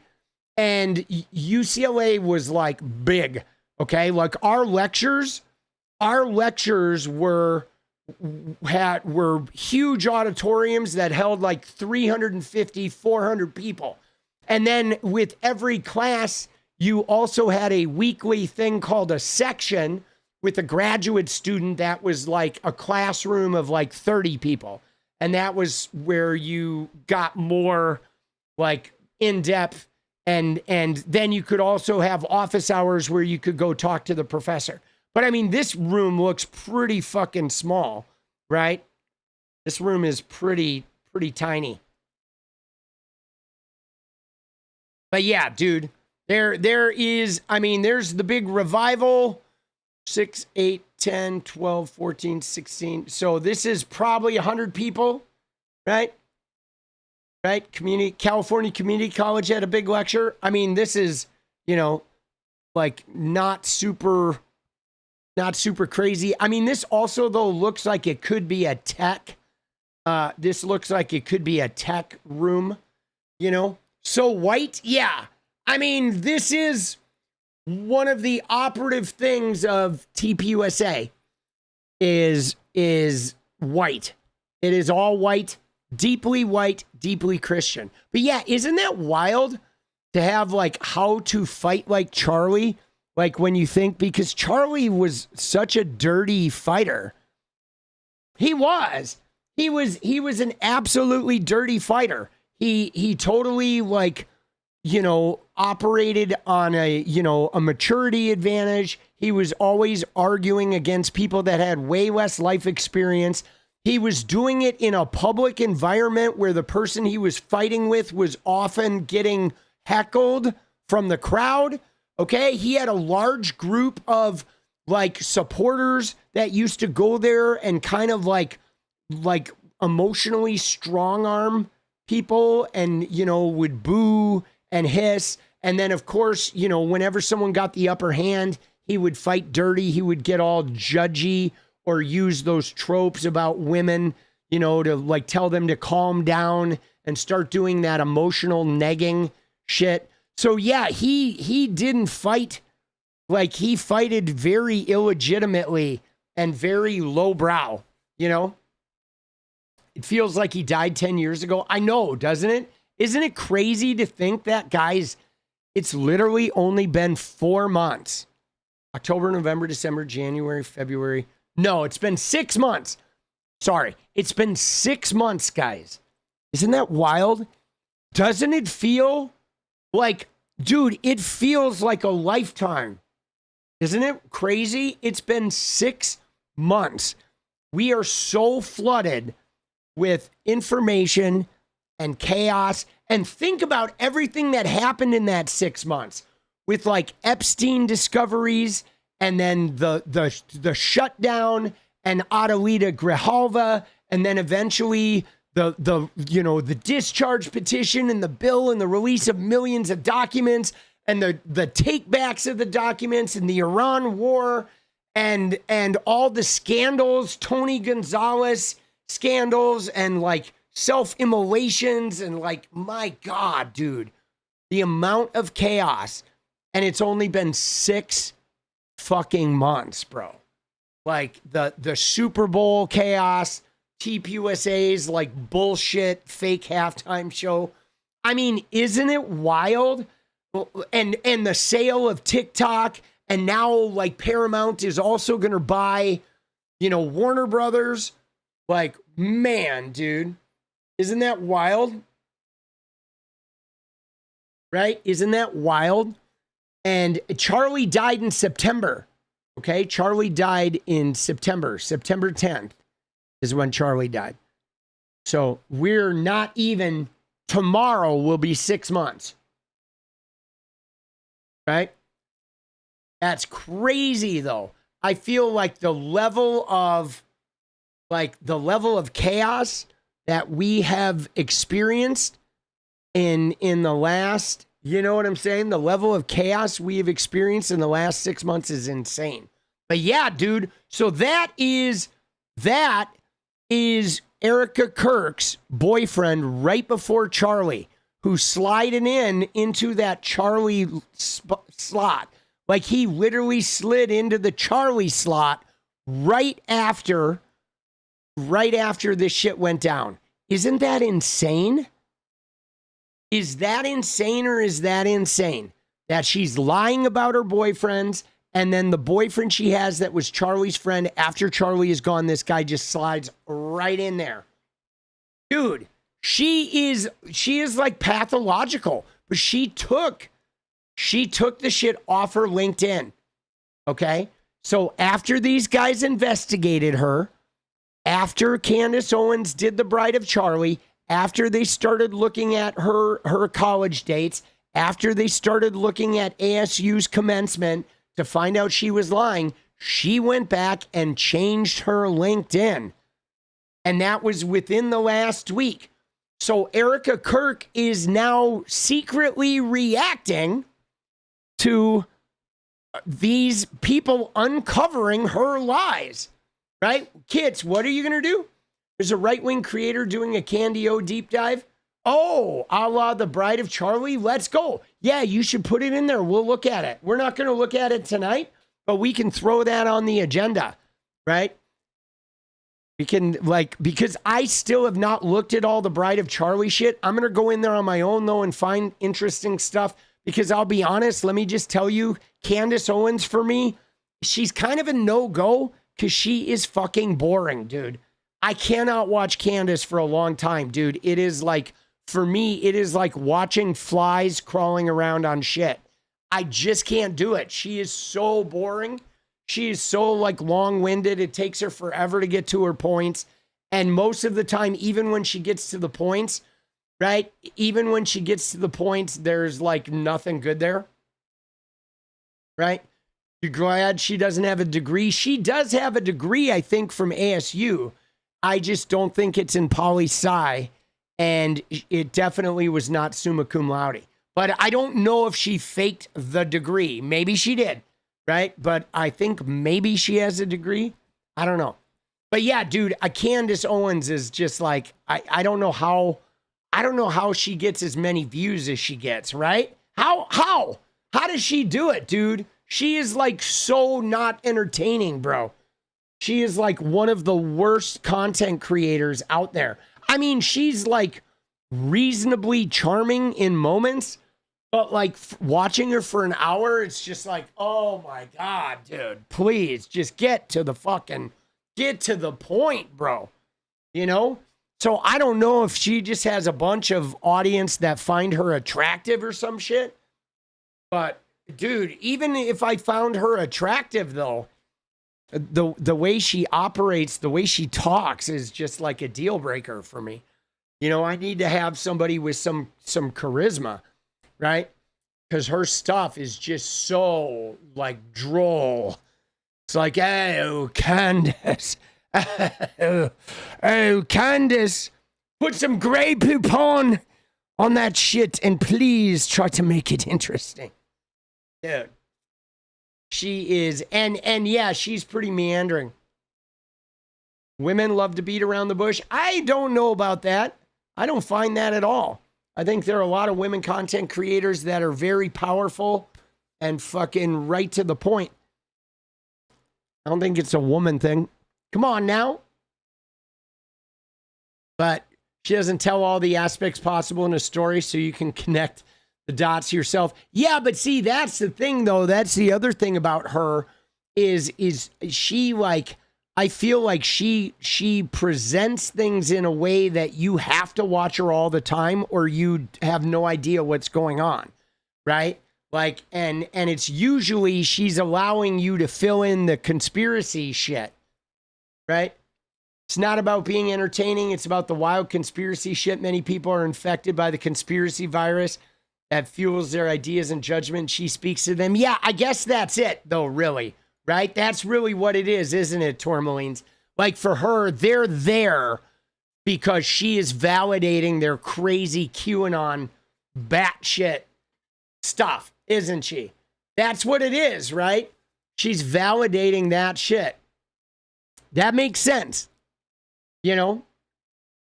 That makes absolute sense. That they're there for the validation of the, like, that craziness. Dude. Yeah, I just can't do it. So I'm going to explore and try and dig out some interesting things because I do still want to sort of help contribute to her destruction of MAGA. But I can't sit there and watch like an hour of her straight on stream, dude. It's just, you know, unless you want to watch me like destroy my computer setup out of raging frustration, right? Let's go, baby. Candio Cliff's Notes, dude. There you go, man. People, I'm sure people, watch it on 2x speed. Absolutely. Absolutely. But see, I can't really, like, when we're contenting, I can't watch shit on 2x speed. I mean, I watch a lot of shit on 2x speed regularly, but I can't do it when we're contenting because otherwise, if somebody watches my content on 2x speed, then she would be 4x speed, right? It just gets wacky, right? Because I'm sure people watch me on 2x speed also, right? I sound pretty good on 2x speed. I'll be honest, when I edit, dude, I edit on 2x speed and 4x speed because it's just faster. I use the text-based editing and I edit at high speed because it's quicker, right? It saves a lot of time, right? Dude, you can't real-time that shit anymore, boss. Yeah, real time is like so like 2012, dude. Dude, I mean, I watch a lot of shit regular speed too. What I normally do is this, is I watch most things at regular speed and I use 2x when I want the information but I don't like the creator, or I use 2x when I'm pressed for time and I'm just trying to cram shit in and get the gist. But I do like I still like regular speed things. I don't know. I feel like the emotion translates better, right? But sometimes if I'm just plowing through, you know, I'm a Luddite in some ways. In some ways, I'm very, you know, very ahead of the curve technology wise, and in some ways, I'm a total Luddite. But all right, guys. There you go, man.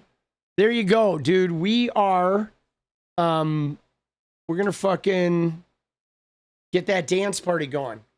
You've never watched anything 2x speed? Good for you, right? Dude, yeah, the Shapiro eyebrows are pretty funny, right? The Shapiro eyebrows. Dude, I've seen a lot of images today of the Shapiro eyebrows. It's a little hard to tell. It's pretty hard to tell which are real and which are not, right? With the Shapiro eyebrows. The jury is out on, right? Dude, I mean, Keith Edwards posted a picture. That was pretty funny.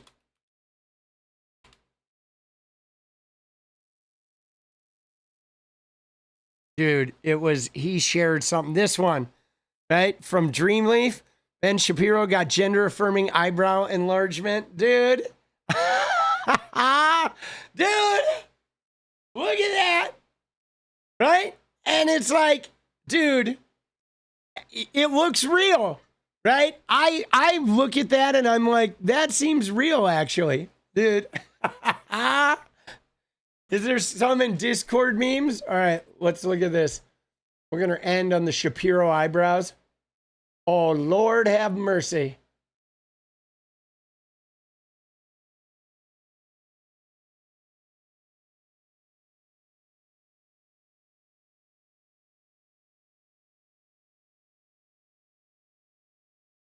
Oh, there it is, dude. There's no way that's real, right? Did he really get new eyebrows? Dude, some of these memes are funny. I like that one, dude. I'm going to keep it real with you, Chief. They're bodying you in the comments and you fucking deserve it. I thought this was fake, right? He didn't really get the fucking eyebrows, did he?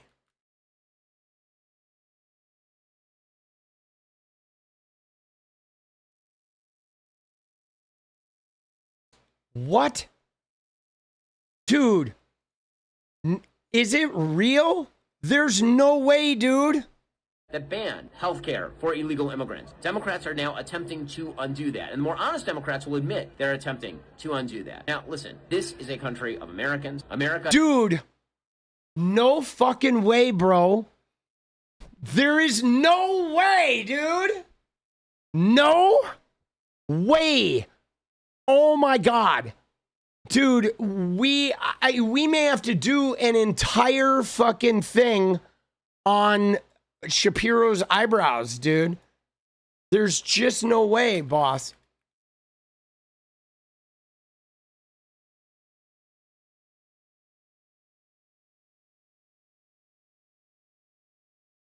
When you believe... No. No, dude, that's AI, right? Dude, no. Dude, they had to have added this shit, right? I mean... Because they look, I mean, they look thick there. They're definitely colored, but like, dude, Ben Shapiro's eyebrows, right? They're adding, dude, somebody's fucking adding that shit. Dude, alt brows. Come on now. Dude, they're like, people are piling onto this. Dude. So, yesterday, President Trump went directly after Tucker Carlson. He said, quote, Tucker has lost his way. I knew that a long time ago, and he's not MAGA. MAGA is saving our country. MAGA is making our country great again. MAGA is America first, and Tucker is none of those things. And dude.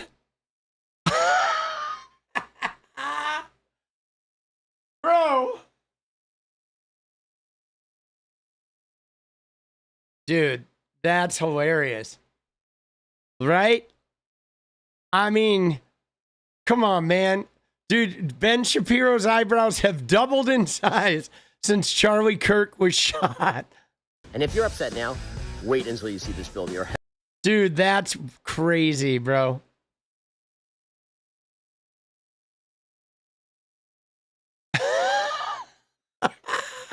Dude.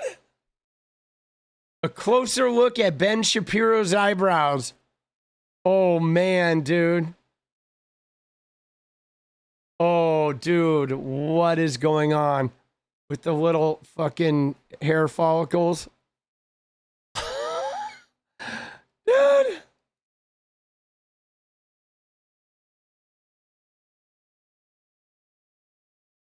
Dude, even Ben Shapiro's eyebrows are committed to expansionism.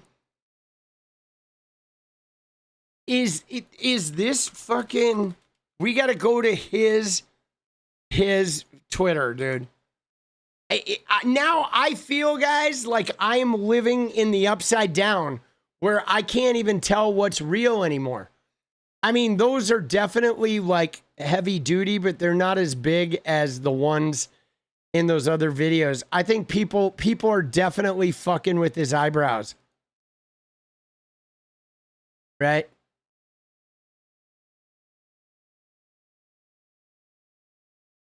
Yeah, people are definitely fucking, they're definitely going to town, okay? Because that is like the same, hold on.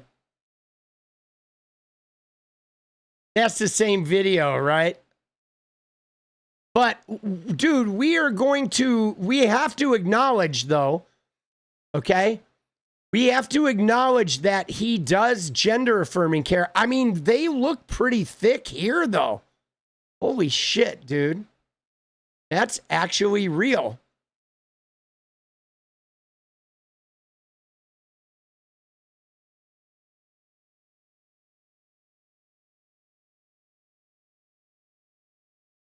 All right.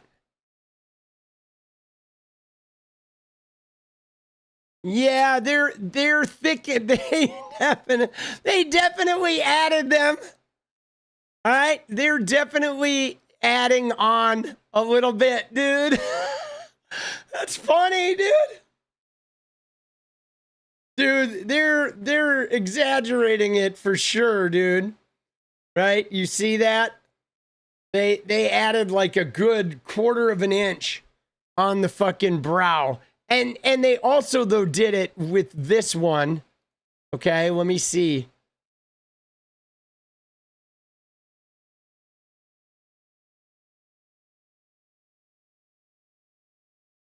Oh, that's a different. Let's see if he has any clips in that shirt. We're being conned, right? I'm kind of choosing to believe it's real just because it makes for a good story. All right, it really does. But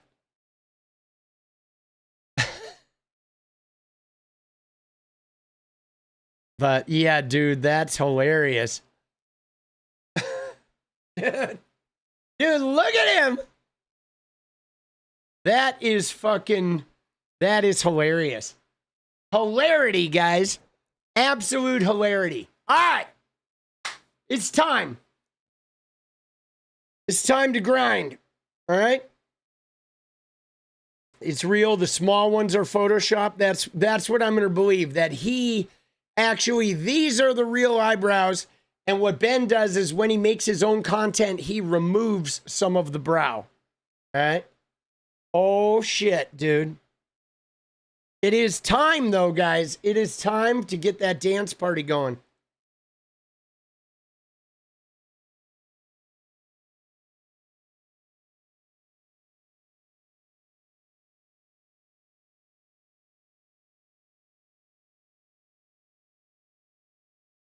Dude.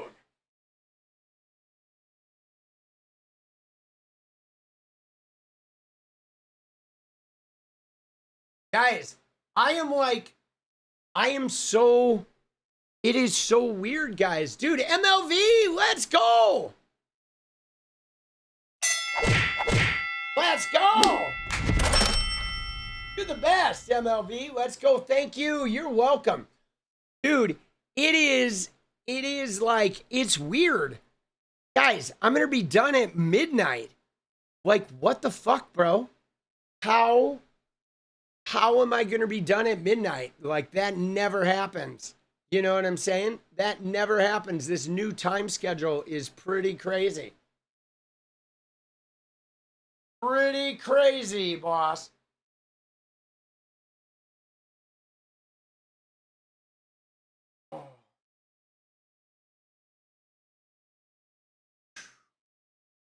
Gotta stretch. Oh, shit, boss.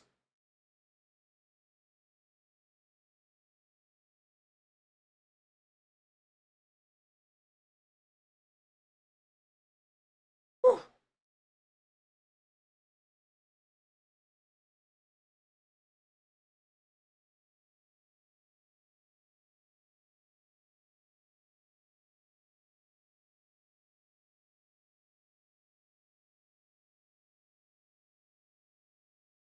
Let's go. All right. All right. Dude, feels good to stretch. Get those knees up. Go, people. Those fucking knees up, boss.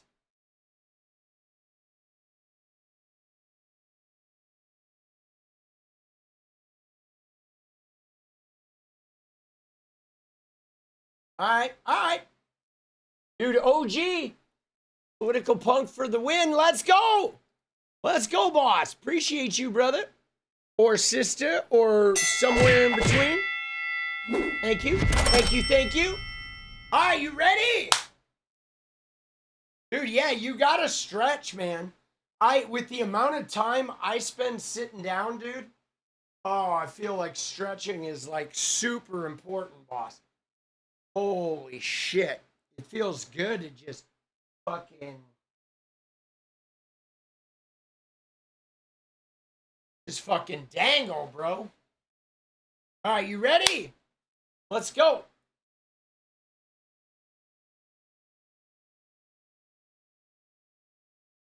Here we go. We got our little deja vu coming up. Check, check, check, check, check. Yo, yo, yo, yo, yo. Is this thing on? Is this thing on? Let's go. Let's get it. Let's get it.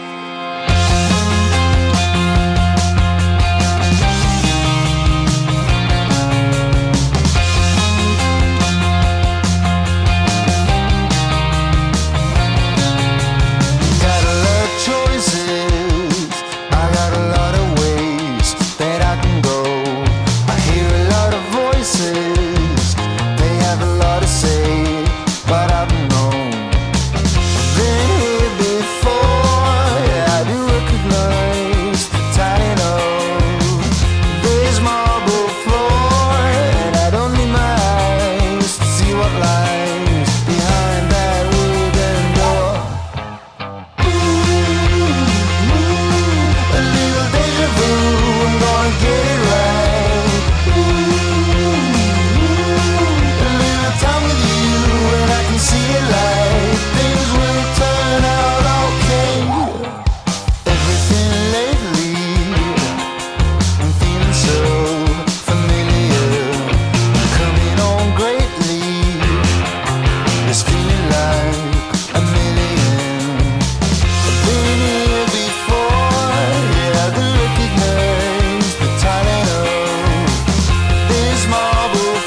That was fucking... That was some physical activity. Let's go! Gotta catch my breath.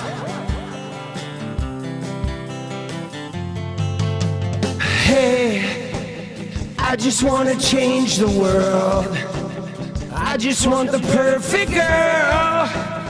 I don't wanna hang around, I'd rather be found. Gets better, I wonder, my pleasure together. Everyone's waiting, anticipating. Whoa! I did dance my ass off. That felt good though. You know what it's about though, right? I will never be alone again. I'm immune to the things they said. My heart's unbreaking. You're radiant truth. I know that you will understand, because I finally found myself. My heart's unbreaking. You're radiant. Hey, I just want to change the world, but I'm not gonna wait my turn. I don't want to hang them down, I'd rather be found. I don't know why I can't remember the words to that line. Dude, I fucked it up twice. Everyone's waiting, anticipating. All right, guys, I will see you tomorrow. I know we're like traveling at fucking light speed with the chaos of this Trump admin. Make sure you take care of your head, because we got a lot more coming up. I will never be alone again. I'm immune to the things they said. My heart's unbreaking. You're radiant truth. I know that you will understand, because I finally found myself. My heart's unbreaking. You're radiant. You're radiant. Thank you guys. I will see you tomorrow. Again, early, 8:30. Big love. Be good to yourselves. Take care of your head. Good night.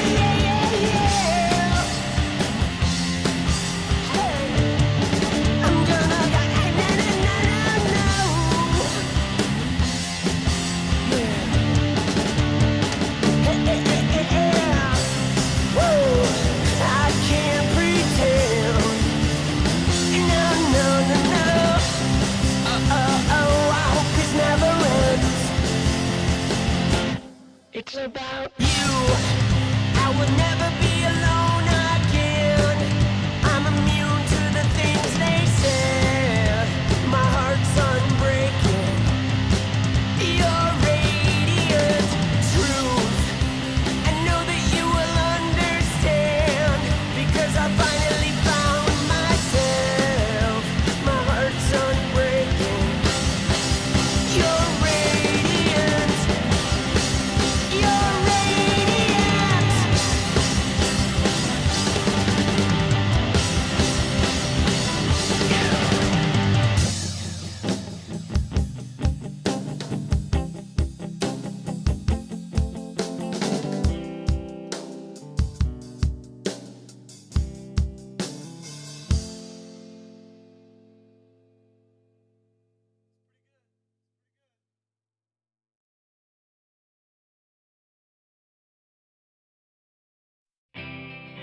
Do you need anything like I need you?